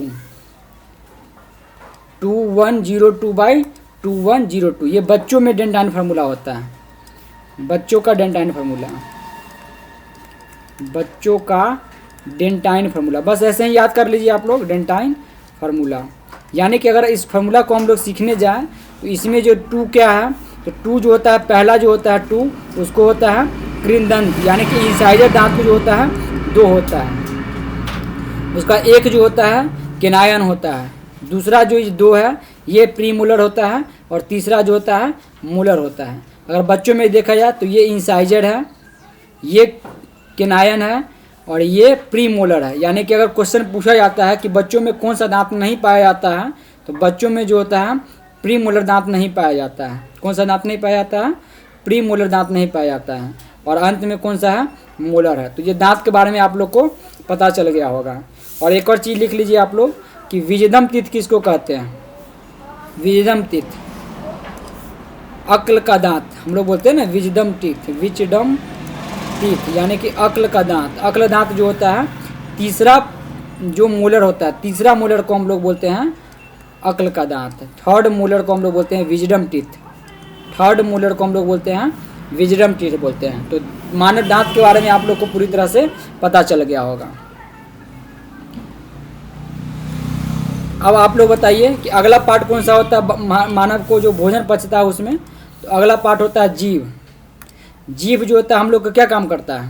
तो जीभ जो होता है टेस्ट देने का काम करता है, और बहुत सारा जो ग्लैंड है, रस जो है उसको भी रिलीज करने का काम करता है। तो हम लोग देखते हैं कि हम लोग जो टेस्ट मेनली कौन कौन सा टेस्ट हम लोग देखते हैं। तो सबसे पहले जो टेस्ट हम लोग देखते हैं वो रहता है बीटर। बीटर यानी कि कड़वा रहता है। जो जीभ का जो लास्ट का पार्ट रहता है वो बीटर टेस्ट देता है। स्वीट, स्वीट यानी कि मीठा पार्ट जो देता है, जो शुरुआती पार्ट रहता है जीभ का वो स्वीट दिखाता है। यानी कि स्वीट जो हम लोग टेस्ट करते हैं, महसूस करते हैं, वो कहाँ पे आता है? सबसे शुरुआती पार्ट में। और ये दोनों साइड का जो पार्ट रहता है वो सॉवर यानी कि खट्टा, और सॉल्टी यानी कि नमकीन पार्ट को दिखाता है। तो यहाँ पर जो रहता है बीटर यानी कि कड़वा पार्ट रहता है। यहाँ पे कड़वा, जो भी हम लोग कड़वा चीज़ खाते हैं, जैसे अगर मिर्चा अगर आप लोग खाते हैं तो डायरेक्ट अगर आप लोग मिर्चा को निगल जाइएगा या जीभ पे बिना मिर्चा को काटे हुए रखिएगा तो बिल्कुल भी आपको तीखा नहीं लगेगा। लेकिन जैसे ही आप मिर्चा को थोड़ा सा भी बाइट किए तो बाइट करते ही पूरा क्या हो जाता है? ये छोटे छोटे जो दिख रहा है आपको, ये बर्ड है। जीभ पे बहुत सारा बर्ड रहता है, ये कलिका जिसको हम लोग बोलते हैं। ये कलिका ही स्वाद को क्या करता है? डिफाइन करता है। ये कलिका ही क्या करता है? स्वाद को डिफाइन करता है। तो सबसे नीचे वाला पार्ट में जैसे ही जो मिर्चा होता है वो कट करके जाता है, जो हमारे जो सलाइवा है यानी कि जो लार है उसके मदद से, और हमको कड़वा लगने लगता है। या हम लोग नमकीन पार्ट जो खाते हैं, स्वर मतलब होता है खट्टा पार्ट, खट्टा जो भी चीज़, जैसे दही हम लोग खाते हैं तो खट्टा लगता है। सॉल्ट, सॉल्ट यानी कि अगर हम लोग नमक खाते हैं तो वो हमको स्वाद में दिखता है। अगर हम लोग कोई मीठा प्रोडक्ट खाते हैं तो हम लोग को ऐसे दिखता है। तो जीभ क्या काम करता है? स्वाद बचाता है, यानी कि टेस्ट जो बताने का काम करता है जीभ करता है। तो आप लोग को पता रहना चाहिए कि जो सबसे शुरुआती भाग है तो ये कौन सा पार्ट करता है? स्वीट करता है। उसके बाद ये वाला भाग जो है साल्ट करता है। दोनों सेम साइड रहेगा तो सेम काम करेगा। सॉवर यानी कि खट्टा वाला काम कौन करता है? तो सॉल्ट के बाद होता है खट्टा, और सबसे लास्ट में जो होता है बीटर होता है। और उसका बाद ये उमामी है। उमामी का मतलब बहुत सारा स्वाद यहाँ पे पता चलता है। तो इस तरह से आपको क्या होना चाहिए? जीभ के बारे में पता चल गया होगा। अगर वीडियो पसंद आ रहा है तो वीडियो को जाकर के लाइक कर दीजिए।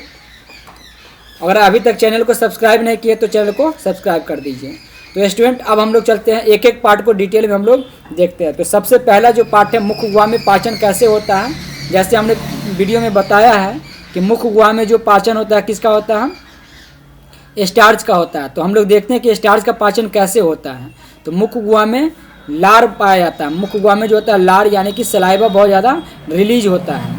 तो भोजन लार से मिश्रित होकर के बोलस का निर्माण करता है। तो ये आप लोग को पता होना चाहिए कि जो हम लोग भोजन जो करते हैं तो भोजन जो है लार के साथ मिश्रित होकर के बोलस का निर्माण करता है। भोजन जो हम लोग करते हैं तो सलाइवा क्या होता है, तो जो मुंह में पूरी पानी जो आ जाता है, जैसे हम बताएं कि अगर आप लोग के सामने कोई ऐसा भोजन रख दिया जाए जो आपको स्वाद में अच्छा लगता हो, खाने में अच्छा लगता हो, तो मुंह में क्या आ जाता है, पानी आ जाता है। तो हम लोग बोलते हैं ना कि मुंह में पानी आ जाता है, तो एक्चुअली वो पानी नहीं रहता है, क्या रहता है, वो लार रहता है यानी कि सलाइवा रहता है। तो आप लोग से ये याद रहना चाहिए कि मुख गुहा में यानी कि मुंह में जो है लार पाया जाता है और वही लार जो है भोजन के साथ मिश्रित होकर के बोलस का निर्माण करता है।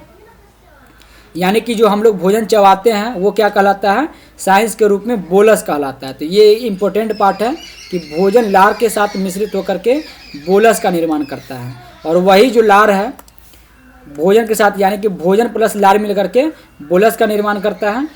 और लार में क्या होता है, सलाइवा में क्या होता है, तो सलाइवा में जो होता है 99% जल होता है और 1% इंजाइम पाया जाता है।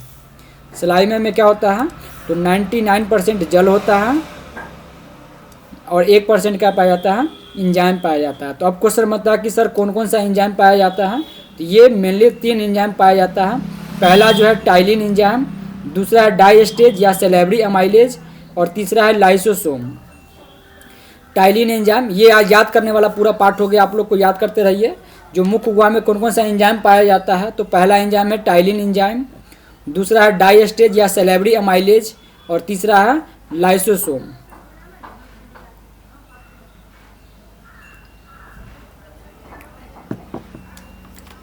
तो टाइलिन एंजाइम क्या करता है, तो टाइलिन एंजाइम जो है जो हम लोग बोलस खाए हैं यानी कि जो मुख गुहा में भोजन रखे हैं, स्टार्च रखे हैं, तो स्टार्च में जो टाइलिन एंजाइम मिक्स होकर के माल्टोज में बदल देता है यानी कि स्टार्च को माल्टोज में बदल देता है। तो स्टार्च क्या है, ये कम्प्लेक्स फूड है। कम्प्लेक्स फूड का मतलब जो होता है जटिल भोजन है। कौन सा, ये जटिल भोजन। और जटिल भोजन को किस में बदल दिया, माल्टोज में। माल्टोज क्या है, सरल भोजन है। क्या है ये, सरल भोजन, सरल भोजन। और हम लोग तो यही तो जानते हैं कि पाचन किसको बोलते हैं, तो जटिल भोजन को सरल भोजन में बदलना क्या कराता है, पोषण कहलाता है। और यहाँ पे जो टाइलिन और सेलेब्री अमाइलेज जो है क्या काम करता है, तो जो बोलस का मतलब जो हम लोग भोजन किए हैं जिसमें स्टार्च पाया जाता है, तो स्टार्च को क्या करेगा, टाइलिन एंजाइम और सेलेब्री अमाइलेज एंजाइम मिल करके माल्टोज में क्या कर देता है, बदल देता है। तो लाइसोसोम क्या करता है, तो लाइसोसोम जो होता है कीटाणुओं को मारता है। क्या करता है, वो कीटाणुओं को मारने का काम करता है, कीटाणुओं को मारता है। तो कीटाणु को मारता है, जैसे हम लोग बिना हाथ धोए कभी कभी क्या कर लेते हैं, खा लेते हैं। जैसे अगर आप लोग देखते होंगे जो बच्चा रहता है, तो बच्चा जो है बिना हाथ धोए कुछ भी मुंह में रख लेता है और खाने लगता है। तो खाने लगता है तो आप लोग ये भी ध्यान दिए होंगे कि बच्चे के मुंह में जो है ना लार ज़्यादा पाया जाता है। सलाइवरी जो होता है, सलाइवा जो होता है ज़्यादा पाया जाता है। तो ज़्यादा पाया जाता है तो उसके मुंह में लाइसोसोम भी क्या होगा, ज़्यादा पाया जाएगा और उसके मुंह में जो भी कीटाणु जाता है वो क्या कर देता है, उसको मार देता है। तो अगर हम लोग कभी कभी हाथ धो के नहीं भी खाते हैं, तो हाथ धो के नहीं खाते हैं तो जो कीटाणु वो कहाँ मर जाएगा, मुंह में जो लार पाया जाता है, तो लार में जो लाइसोसोम पाया जाता है उससे क्या हो जाएगा, वो मर जाएगा। तो वो आप लोग को याद रहना चाहिए। और क्या होता है कि हमारे मुख गुहा में जो है 30% स्टार्च का पाचन होता है। 30% क्या होता है, स्टार्च का पाचन होता है। ये सब छोटा छोटा पॉइंट है, आप लोग को याद रहना चाहिए। सबसे पहले तो ये याद रखना चाहिए कि मुख गुहा में 3 प्रकार का जो लगभग एंजाइम पाया जाता है। पहला एंजाइम है टाइलिन एंजाइम, दूसरा है सेलेब्री अमाइलेज और तीसरा है लाइसोसोम। टाइलिन और सेलेब्री अमाइलेज क्या काम करता है, तो स्टार्च को जो है माल्टोज में बदलता है। दूसरा जो है लाइसोसोम क्या करता है, तो कीटाणुओं को मारने का काम करता है। तो इस तरह से हम लोग को याद रहना चाहिए, टाइलिन, सेलेब्री अमाइलेज या डाइस्टेज और लाइसोसोम ये एंजाइम कहाँ पाया जाता है, तो मुख गुहा में पाया जाता है। और दूसरा बात, तो मुख गुहा में कौन सा भोजन का पोषक तत्व का पाचन होता है, तो मुख गुहा में जो है कार्बोहाइड्रेट का पाचन होता है, यानी कि स्टार्च का पाचन शुरू हो जाता है। कितना % स्टार्च का पाचन होता है, तो 30% पाचन हो जाता है, मुख गुहा में हो जाता है। ये पूरा पार्ट जो मुख गुहा में आप लोग को निश्चित रूप से याद हो गया होगा। एक बार हम लोग रिवाइज कर लेते हैं कि मुख गुहा में जो है मेनली 3 प्रकार का एंजाइम पाया जाता है। पहला एंजाइम है टाइलिन एंजाइम, दूसरा है डाइस्टेज या सेलेब्री अमाइलेज और तीसरा है लाइसोसोम। सैलेबरी अमाइलेज और टाइलिन जो है स्टार्च को तोड़ने का काम करता है, यानी कि कार्बोहाइड्रेट को पचाता है, और लाइसोसोम जो है कीटाणुओं को मारने का काम करता है। बच्चों में अधिक लाइसोसोम पाया जाता है, यानी कि लार पाया जाता है, यानी कि लाइसोसोम ज़्यादा पाया जाता है। तो बिना बच्चा जो है बिना हाथ मुंह धोए भी खा लेता है, तो कीटाणु कहाँ हो जाता है, मुख गुहा में मर जाता है। मुख गुहा के बाद क्या है उसको हम लोग देखते हैं। तो मुख गुहा के बाद हम लोग देखे थे ग्रसनी को देखे थे। तो ग्रसनी में क्या बताए थे हम लोग, फेरिंग्स इसको बोलते हैं। तो ग्रसनी में क्या था कि यह भोजन व हवा के गुजरने का समान रास्ता होता है। इसलिए हम लोग को बोला जाता है कि जब भी खाना खाओ उस समय बात नहीं करना चाहिए, क्योंकि जब दोनों रास्ता सेम ही होता है, खाना खाने का भी, खाना को अमाशय में जाने का और हवा को फेफड़ा में जाने का रास्ता क्या होता है, सेम ही होता है। इसीलिए बोला जाता है कि फेरिंग्स को, यानी कि ग्रसनी के समय, खाते समय हम लोग को बातचीत नहीं करना चाहिए। उसका जो अगला पार्ट था ग्रसिका था। ग्रसिका में क्या था कि भोजन बोलस के रूप में क्रमाकुंचन प्रक्रिया द्वारा ग्रसिका से अमाशय तक पहुंचता है। तो ये इंपॉर्टेंट पॉइंट था, वहाँ पर भी मैंने बता दिया था कि ग्रसिका में भोजन का पाचन नहीं होता है, ये सिर्फ क्रमानुकुंचन यानी कि पेरिस्टाल्सिस मोशन द्वारा जो है ग्रसिका से अमाशय तक भोजन पहुँच जाता है। ये क्वेश्चन आप लोग के एग्जाम में आ जाता है कि ग्रसिका में कौन सा पोषक तत्व का पाचन होता है। तो ग्रसिका में कोई भी पोषक तत्व का पाचन नहीं होता है। उसके बाद हम लोग चलते हैं सबसे इम्पोर्टेंट पार्ट स्टोमक में, यानी कि अमाशय में। तो अमाशय जो होता है आहार नाल का सबसे चौड़ा भाग होता है। अमाशय जो आहार नाल का सबसे चौड़ा भाग होता है, और इसकी आकृति जो है अंग्रेजी में जे जो लिखते हैं उसी के समान होता है, यानी कि जे आकृति के स्वरूप में होता है। और अमाशय ही जो है जठर ग्रंथि का रस का स्राव करती है। अमाशय ही जो है जठर ग्रंथि रस का स्राव करती है। और अमाशय की दीवारों में जठर ग्रंथियाँ पाई जाती है। पहला जो है श्लेष्मा ग्रीमा कोशिका, यानी कि म्यूकस रिलीज करता है। क्या करता है, म्यूकस का स्राव करता है। दूसरा भित्ति कोशिका है, HCl का स्राव करता है। और तीसरा जो है मुख्य कोशिका, यानी कि पेप्टिक कोशिका जो है पेप्सिनोजेन और प्रोरेनिन का रिलीज करता है। यानी कि ये 3 पॉइंट आप लोग को याद रहना चाहिए कि अमाशय में जो है 3 प्रकार का जठर ग्रंथियाँ पाई जाती है। पहला जो हो गया श्लेष्मा ग्रीमा कोशिका, दूसरा जो हो गया भित्ति कोशिका, और तीसरा हो गया मुख्य कोशिका। श्लेष्मा ग्रीमा कोशिका का क्या काम है, म्यूकस को रिलीज करता है। क्या करता है, म्यूकस को। म्यूकस का जो नेचर रहता है वो बेसिक नेचर का रहता है। म्यूकस जो रहता है बेसिक नेचर का रहता है। क्यों रहता है हम अभी बताएंगे, बस आप लोग ये याद रखिए कि म्यूकस जो रहता है बेसिक नेचर का रहता है। म्यूकस जो है बेसिक नेचर का रहता है, बेसिक नेचर का रहता है। ये काम क्या करता है, तो जैसे अगर आप लोग को पता होगा कि जब एसिड को न्यूट्रलाइज करना रहता है तो उसमें हम लोग क्या मिला देते हैं, बेसिक को मिला देते हैं, यानी कि बेस को मिला देते हैं। तो क्या बन जाता है, NaCl + H2O बन जाता है। तो जब हमारे पेट में जो भित्ति कोशिका है HCl का रिलीज करता है, तो HCl इतना खतरनाक, जो बहुत ही डेंजरस खतरनाक जो एसिड होता है, तो वो हमारे शरीर के कोशिका को क्या कर सकता है, जला सकता है या मार सकता है। तो उसी को बचाने के लिए म्यूकस का स्राव कौन करता है, श्लेष्मा ग्रीवा कोशिका करता है। ग्रीमा कोशिका करता है श्लेष्मा का, यानी कि म्यूकस का रिलीज करता है। और म्यूकस इसीलिए किस नेचर का होता है, बेसिक नेचर का होता है। किस नेचर का होता है, बेसिक नेचर का होता है। तो इस तरह से जो HCl और म्यूकस दोनों मिल करके क्या बना लेगा, नमक बना लेगा, यानी कि न्यूट्रल हो जाएगा और हमारे से अमाशय में कोई भी प्रभाव नहीं पड़ता है। और तीसरा इम्पोर्टेंट जो है मुख्य कोशिका जो है पेप्सिनोजेन और प्रोरेनिन का एंजाइम को रिलीज करता है। ये दोनों क्या होता है, हम लोग इसको भी सीखने का कोशिश करते हैं। तो ये अमाशय में क्या हो गया, अमाशय में जो 3 प्रकार का ग्रंथियाँ पाई जाती है। पहला जो जठर ग्रंथियाँ है म्यूकस यानी कि श्लेष्मा का रिलीज होता है। दूसरा है HCl का रिलीज करता है। और HCl क्या काम करता है, तो HCl जो भोजन को छोटे छोटे टुकड़ों में तोड़ने का काम करता है। भोजन को छोटे छोटे टुकड़ों में तोड़ने का काम करता है। छोटे छोटे टुकड़ों में तोड़ने का काम करता है। म्यूकस क्या काम करता है, तो जो HCl रिलीज होता है उसी को न्यूट्रलाइज करने का काम करता है। और मुख्य कोशिका जो है पेप्सिनोजेन और प्रोरेनिन को रिलीज करता है। तो चलते हम लोग को अमाशय में भोजन कैसे पचता है उसको हम लोग देखते हैं। तो अमाशय में जो पाचन होता है, तो हम लोग देख रहे हैं कि अमाशय का जो pH होता है, अमाशय का pH कितना होता है, 1.5 से लेकर के 2.5 यानी कि अम्लीय नेचर का होता है। किस नेचर का होता है? ये अम्लीय नेचर का होता है। तो अमाशय में कैसे भोजन पचता है उसको हम लोग देखते हैं। तो अमाशय में भोजन जो है, जैसे हम लोग देखते हैं कि जो बोलस है, बोलस किसको बोलते हैं? तो मुख्य गुहा में जो भोजन जाता है उसको हम लोग क्या बोलते हैं? बोलस। तो बोलस जो है HCl के साथ मिल करके काइम बना लेता है। तो अभी तक हम लोग बोलस को देख रहे थे और यहाँ पे स्टोमक में आकर के क्या बन जाता है? ये काइम बन जाता है। तो ये क्वेश्चन ऑब्जेक्टिव में पूछ लिया जाता है, आप लोग को ये याद रहना चाहिए कि काइम कहाँ पे बनता है। तो काइम जो है स्टोमक में बनता है, यानी कि अमाशय में बनता है। और यही जो पेप्सिनोजेन था जो रिलीज कर रहा था वहाँ पे पेप्सिनोजेन HCl के साथ मिलते ही पेप्सिन को बना देता है, पेप्सिन को एक्टिव कर देता है। किसको एक्टिव कर देता है? पेप्सिन को एक्टिव कर देता है। और ये पेप्सिन क्या है? तो अमाशय में पाए जाने वाला एंजाइम है। पेप्सिन कौन है?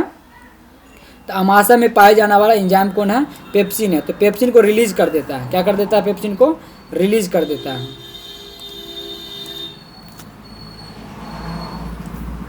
और प्रोरेनिन को भी HCl क्या कर देता है? रेनिन में बदल देता है, जो कि क्या हो जाता है? एक्टिव हो जाता है। और यही जो काइम है, इसको देखिए, जो भोजन काइम बन गया हुआ है, काइम में प्रोटीन जो पाया जाता है, काइम में जो भी प्रोटीन होगा वो पेप्सिन एंजाइम जो है प्रोटीज और पेप्टोन्स में क्या कर देता है? बदल देता है। यानी कि जो ये काइम है, काइम में जो प्रोटीन है, प्रोटीन जो क्या होता है? प्रोटीन जो है कम्प्लेक्स फूड है, यानी कि जटिल फूड है, उसमें यही एंजाइम पेप्सिन एंजाइम जो है क्या कर देता है? उसको तोड़ करके सिंपलेस्ट फॉर्म में डाल देता है। और दूध जो हम लोग खाते हैं तो दूध में भी प्रोटीन पाया जाता है, तो रेनिन एंजाइम जो है दूध को दही में बदल देता है। तो इस तरह से हम लोग देखें कि जो अमाशय है, अमाशय का pH कितना होता है? तो 1.5 से लेकर के 2.5 होता है। यानी कि अमाशय में जो भी भोजन रहता है किस नेचर का रहता है? तो अम्लीय नेचर का रहता है। किस नेचर का रहता है? अम्लीय नेचर का रहता है। और अम्लीय में कौन सा भोजन बनता है? तो काइम भोजन बनता है। क्या बनता है? काइम का रूप बनता है। तो काइम जो है, यही काइम में प्रोटीन जिसमें पाया जाएगा, तो पेप्सिन एंजाइम प्रोटीन को पचाता है। और दूध को कौन पचाता है? रेनिन पचाता है। यानी कि पेप्सिन जो है, पेप्सिन एंजाइम पेट में प्रोटीन को पचाता है और पेट में रेनिन एंजाइम जो है दूध को पचाता है। तो इस तरह से हम लोग को ये पॉइंट याद रहना चाहिए कि अमाशय में प्रोटीन और दूध का पाचन होता है। अमाशय में किसका पाचन होता है? तो दूध का पाचन होता है और प्रोटीन का पाचन होता है। एक बार फिर से हम लोग अभी तक जितना पढ़े हैं उसको एक बार रिवाइज कर लेते हैं। मुख्य गुहा में किसका पाचन होता है? तो मुख्य गुहा में जो पाचन होता है कार्बोहाइड्रेट का पाचन होता है, यानी कि स्टार्च का पाचन होता है। ग्रसिका यानी कि ओसोफेगस में किसी प्रकार का पाचन होता है। तो ग्रसिका यानी कि ओसोफेगस में किसी भी प्रकार का पाचन नहीं होता है, लेकिन वहाँ पे बहुत ही इंपॉर्टेंट प्रक्रिया होता है, पेरिस्टाल्सिस बोलते हैं, यानी कि क्रमानुकुंचन बोलते हैं, जिसकी मदद से भोजन जो है मुख्य गुहा से होते हुए अमाशय में जाती है। और अमाशय में जो है प्रोटीन का पाचन तथा दूध का पाचन होता है। और आप क्वेश्चन बनता है कि दही खाना या दूध खाना फायदेमंद होता है? आप लोग बताइएगा क्वेश्चन का आंसर, कमेंट बॉक्स में इसका आंसर बताइएगा। ये क्वेश्चन जो है दही खाना या दूध खाना फायदेमंद होगा, ये आप लोग आंसर कमेंट बॉक्स में इसका आंसर बताइएगा। तो अमाशय में आप लोग को उम्मीद करता हूँ कि पूरी तरह से समझ में आ गया होगा। तो अमाशय में क्वेश्चन बनता है कि पेप्सिन एंजाइम जो है किसको पचाता है? तो पेप्सिन एंजाइम जो है प्रोटीन को पचाता है और रेनिन एंजाइम जो है दूध को क्या करता है? पचाता है। तो इस तरह से आप लोगों को क्या होना चाहिए? याद रहना चाहिए। और ये भी इम्पोर्टेंट है कि अमाशय का जो pH होता है कितना होता है? तो अमाशय का जो pH होता है 1.5 से लेकर के 2.5 होता है, यानी कि अम्लीय नेचर का होता है। आगे हम लोग चलते हैं, छोटी आंत में भोजन कैसे पचता है। तो छोटी आंत को जो हम लोग देखते हैं, यह आहार नाल का सबसे लंबा भाग होता है। छोटी आंत जो होता है आहार नाल का सबसे लंबा भाग होता है। और हम लोग देख चुके हैं कि आहार नाल का कितना पार्ट होता है? तो 3 पार्ट होता है। पहला होता है ग्रहणी यानी कि ड्यूडेनम, दूसरा होता है अग्र क्षुद्रांत यानी कि जेजेनम, और तीसरा जो होता है क्षुद्रांत होता है यानी कि इलियम होता है। तो ये पार्ट आपको निश्चित रूप से क्या हो जाना चाहिए? याद हो जाना चाहिए। पहला जो है ग्रहणी है यानी कि ड्यूडेनम, दूसरा है जेजेनम यानी कि अग्र क्षुद्रांश, और तीसरा है अग्र क्षुद्रांत है यानी कि इलियम है। और छोटी आंत में जो है सबसे अधिक पाचन होता है तथा यकृत से पित्त रस का स्राव होता है। ये बता चुके हैं कि यकृत से क्या होता है? वित्त रस का स्राव होता है। वित्त रस क्या होता है? तो यकृत में pH का निर्माण होता है। ये क्वेश्चन पूछा जाता है कि वित्त रस का निर्माण जो होता है कहाँ होता है? तो वित्त रस जो है, पित्त रस जो है, उसका निर्माण जो है यकृत में होता है। ये क्वेश्चन पूछा जाता है कि पित्त रस का निर्माण कहाँ होता है? तो यकृत में होता है। और पित्त रस का संचय कहाँ होता है? स्टोर कहाँ पे होता है? संचय करने का मतलब होता है स्टोर करना। तो पित्त रस जो होता है पित्ताशय में स्टोर होता है, यानी कि गैल ब्लैडर में स्टोर होता है। ये बात सब आपको क्या होना चाहिए, याद होना चाहिए। छोटी आंत है, छोटी आंत में 3 पार्ट होता है। पहला होता है ड्यूडेनम, दूसरा होता है जेजेनम और तीसरा होता है इलियम होता है। और बाइल जूस यानी कि जो पित्त रस है, पित्त रस कहाँ पे बनता है, तो यकृत में बनता है। पित्त रस का जो स्टोर कहाँ पे होता है, तो पित्ताशय में होता है। ये सब पॉइंट आप लोग कहीं पे लिखते जाइए कि बाइल जूस यानी कि जो पित्त रस है उसको बनाने का काम कौन करता है, तो यकृत करता है। यकृत यानी कि लीवर।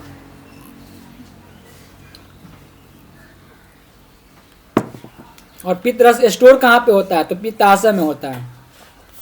और यही पित्त रस जो है भोजन को क्षारीय नेचर का बनाता है। जैसे हम लोग अभी देखें कि अमाशय में जो है भोजन किस नेचर का रहता है, तो अमाशय में भोजन जो रहता है अम्लीय नेचर का रहता है। लेकिन जैसे ही हम लोग उसके आगे बढ़ते हैं, जब हम लोग छोटी आंत में जाने रहता है, यानी कि भोजन जो है जब छोटी आंत में जाते रहता है, तो छोटी आंत में जब भी भोजन पचेगा क्षारीय नेचर का पचेगा। भोजन जब भी छोटी आंत में जाएगा तो क्षारीय नेचर का पचेगा। तो क्षारीय नेचर को बनाने के लिए पित्त रस जो है क्षारीय नेचर को भोजन को बना देता है। और ये बनता है कि वसा का पायसीकरण कहाँ पे होता है, तो जो पित्त रस है, पित्त रस भोजन को वसा को बचाने का काम करता है, यानी कि इमल्सिफिकेशन ऑफ फैट करता है। वसा को पायसीकरण करने का काम कौन करता है, पित्त रस करता है। और पित्त रस का जो कलर रहता है, किस कलर का रहता है, वो येलो कलर का रहता है। येलो कलर का रहता है, किसके कारण रहता है, वो बिलारुबिन के कारण रहता है। यानी कि पित्त रस में बिलारुबिन पाया जाता है, जिसके कारण जो है उसका कलर कैसा हो जाता है, येलो हो जाता है। कैसा हो जाता है, येलो हो जाता है। पित्त रस में किसी भी प्रकार का एंजाइम नहीं पाया जाता, ये भी इंपॉर्टेंट है, आप लोग को याद रखना चाहिए। पित्त रस में है किसी प्रकार का एंजाइम नहीं पाया जाता है। पित्त रस सिर्फ जो है वसा का पायसीकरण करता है और भोजन को कैसा नेचर का बनाता है, क्षारीय नेचर का बनाता है। तो ये बहुत ही इंपॉर्टेंट है, याद रहना चाहिए। पहला क्या याद रहना चाहिए कि बाइल जूस कहाँ पे बनता है, तो बाइल जूस जो है यकृत यानी कि लीवर में बनता है। बाइल जूस कहाँ बनता है, तो लीवर में बनता है। बाइल जूस स्टोर कहाँ पे होता है, तो बाइल जूस जो है पित्ताशय में स्टोर होता है। पित्त रस जो है भोजन को कैसा बना देता है, तो क्षारीय बना देता है, यानी कि बेसिक नेचर का बना देता है। किस नेचर का बना देता है, बेसिक नेचर का बना देता है। और पित्त रस का क्या काम होता है, तो वसा का पायसीकरण करता है। वसा का पायसीकरण का मतलब होता है इमल्सिफिकेशन ऑफ फैट। पित्त रस का कोई भी एंजाइम पाया जाता है, तो पित्त रस में कोई भी एंजाइम नहीं पाया जाता है। अब हम लोग चलते हैं कि छोटी आंत में भोजन कैसे पचता है। तो हम लोग चलते हैं इससे पहले कि जो पैनक्रियाटिक जूस है, यानी कि अग्नाशयी रस है, उसमें 3 प्रकार का एंजाइम पाया जाता है। अग्नाशयी रस जो है उसमें 3 प्रकार का एंजाइम पाया जाता है, जिसको हम लोग नाम देते हैं लैट, LAT लैट। लैट से याद रखिएगा, पहला L से लाइपेज, A से अमाइलेज, T से हो गया ट्रिप्सिन। ये याद रखिए कि पैनक्रियाटिक जूस जो है, अग्नाशयी रस जो है 3 प्रकार का एंजाइम छोड़ता है, रिलीज करता है। पहला हो गया LAT लैट, पहला हो गया L से हो गया लाइपेज, दूसरा हो गया A से हो गया अमाइलेज और T से हो गया ट्रिप्सिन। क्या हो गया, ट्रिप्सिन। तो ये आपको याद रहना चाहिए कि पैनक्रियाटिक जूस जो है कितने प्रकार का एंजाइम रिलीज करता है, तो 3 प्रकार का एंजाइम रिलीज करता है।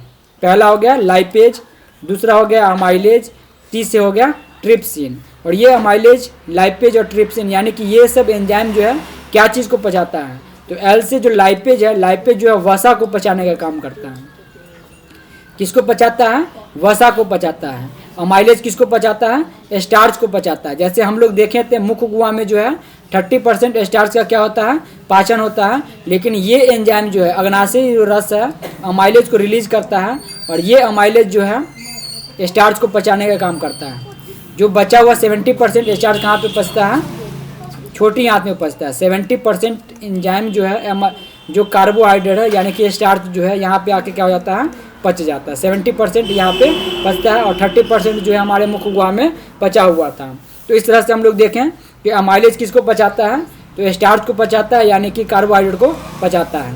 और अभी अभी हम लोग देखें कि अमाशय में पेप्सिन जो एंजाइम है वो किसको पचाता था, तो प्रोटीन को पचाता था। पेप्सिन एंजाइम किसको पचाता था, प्रोटीन को पचाता था। तो यहाँ पे जो ट्रिप्सिन एंजाइम है, ट्रिप्सिन एंजाइम किसको पचाएगा, प्रोटीन को ये भी पचाता है। तो इस तरह से हम लोग 3 को याद रखना पड़ेगा कि लैट एंजाइम का मतलब हुआ L से हो गया लाइपेज, A से हो गया अमाइलेज और T से हो गया ट्रिप्सिन। तो लाइपेज एंजाइम किसको पचाता है? तो फैट को पचाता है। किसको? फैट यानी कि वसा को पचाता है। अमाइलेज किसको पचाता है? तो कार्बोहाइड्रेट को यानी कि स्टार्च को पचाता है। और ट्रिप्सिन किसको पचाता है? तो प्रोटीन को पचाता है। तो इस तरह से हम लोग देखें कि भोजन का जो पाचन है पूरी तरह से स्मॉल इंटेस्टाइन में पूरा हो जाता है। तो ये पार्ट बहुत ही इम्पोर्टेंट है कि भोजन का पाचन पूरी तरह से कहाँ पे पूरा हो जाता है? तो भोजन का जो पाचन है पूरी तरह से स्मॉल इंटेस्टाइन में पूरा हो जाता है। भोजन का पाचन जो है स्मॉल इंटेस्टाइन में पूरा हो जाता है। अगर क्षुद्रांत, ये याद रखना चाहिए आप लोग जो देखे हैं कि जो 3 पार्ट होता है, जो स्मॉल इंटेस्टाइन का 3 पार्ट होता है।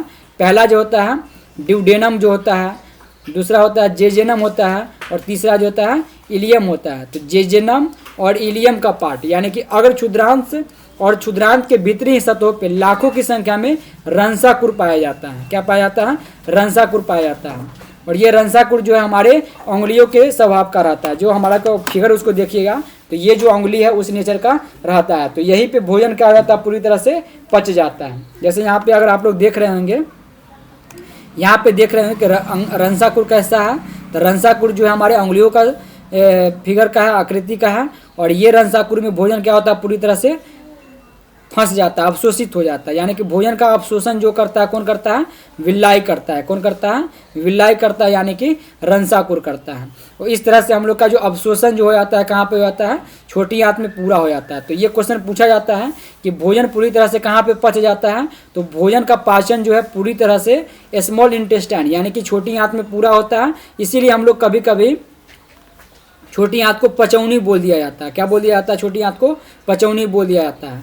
अब भोजन को जो अवशोषण कहाँ पे होता है? तो भोजन का अवशोषण जो होता है विल्लाई यानी कि रंसाकुर में होता है। तो इस तरह से हम लोग का पूरा भोजन पूरा तरह से पच गया। लैट एंजाइम क्या करता है? तो लैट एंजाइम जो है एल से पचाता है फैट को, यानी कि लाइपेज जो है फैट को पचाएगा। ए से अमाइलेज जो है स्टार्च को पचाएगा यानी कि कार्बोहाइड्रेट को पचाएगा। और टी से ट्रिप्सिन जो है किसको पचाएगा? प्रोटीन को पचाएगा। इस तरह से हम लोग का जो भोजन पूरी तरह से क्या हो गया? पच गया।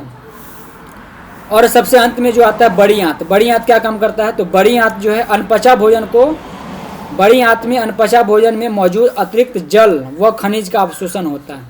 बड़ी आंत में क्या होता है? तो जो अनपचा भोजन रह गया है तो उसमें मौजूद जो जल है और खनिज है उसका क्या हो जाता है? अवशोषण हो जाता है। और अब अवशोषण होने के बाद कि जो अनपचा भोजन है, अनपचा भोजन जो है गुदा के द्वारा, गुदा यानी कि एनस के द्वारा शरीर से बाहर निकल जाता है, जिसको हम लोग मल परित्याग कहते हैं। और इस तरह से हम लोग का भोजन पूरी तरह से क्या हो गया? पच जाता है। तो उम्मीद करता हूँ कि आप लोग को जो मैंने सिखाया, पढ़ाने का कोशिश किया, वो पूरी तरह से आपको क्या हो गया होगा? समझ में आ गया होगा। तो एक बार हम लोग रिवीजन करते हैं कि हम लोग क्या क्या पढ़े, उसको हम लोग एक बार रिवाइज करते हैं। जैसे हम लोग देखते हैं कि जो भोजन है सबसे पहले मुख्य गुहा में आता है। मुख्य गुहा में किसका पाचन होता है? तो मुख्य गुहा में जो है, आप लोग मेरे साथ रिवाइज कीजिए कि मुख्य गुहा में भोजन जो होता है किसका पाचन होता है? तो स्टार्च का पाचन होता है। किसका पाचन होता है? स्टार्च का। 30% स्टार्च का पाचन होता है। 30% स्टार्च। स्टार्च को ही हम लोग क्या बोलते हैं? कार्बोहाइड्रेट बोलते हैं। क्या बोलते हैं?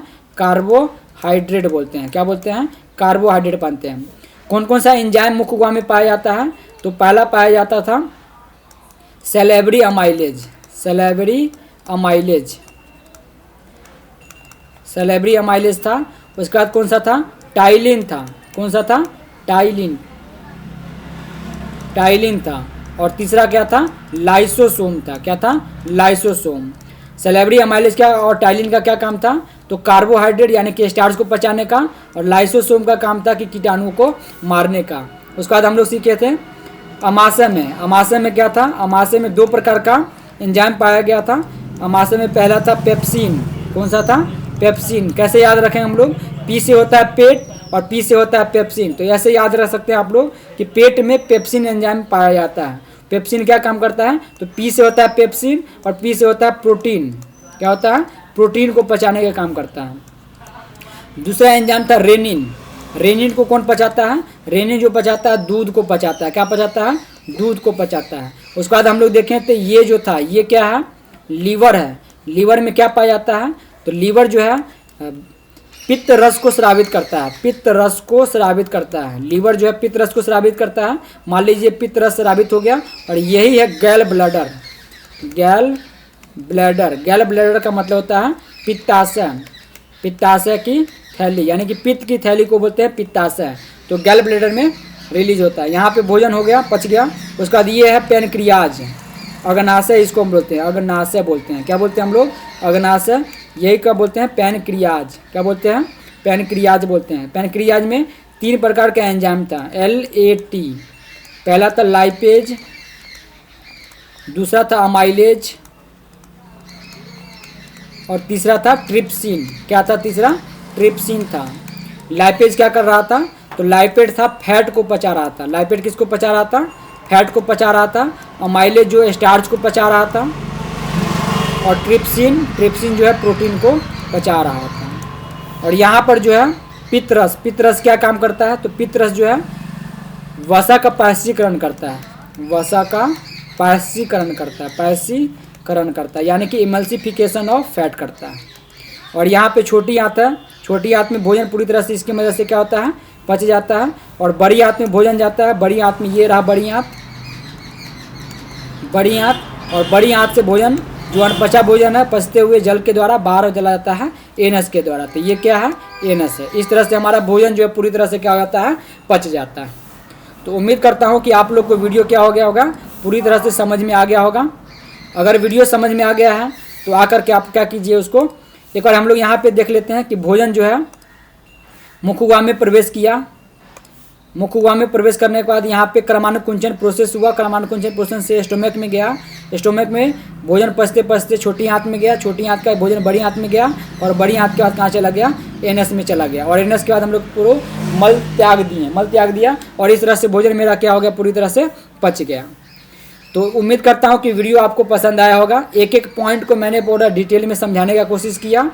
और अगर आप लोग को वीडियो पसंद आया है, वीडियो में कुछ भी आपको सीखने को मिला है, तो वीडियो को जाकर के आप लोग लाइक कर दीजिए। अगर अभी तक आप लोगों ने चैनल को सब्सक्राइब नहीं किया तो चैनल को सब्सक्राइब कर दीजिए, और अपने दोस्तों के साथ, अपने रिलेटिव के साथ और उन स्टूडेंट के साथ तो जरूर वीडियो शेयर कीजिए जो 2025 में जो 2025 में बोर्ड का एग्ज़ाम लिखने जा रहे हैं। तो आज के इस वीडियो में इतना ही। हम लोग मिलेंगे फिर अगले वीडियो में।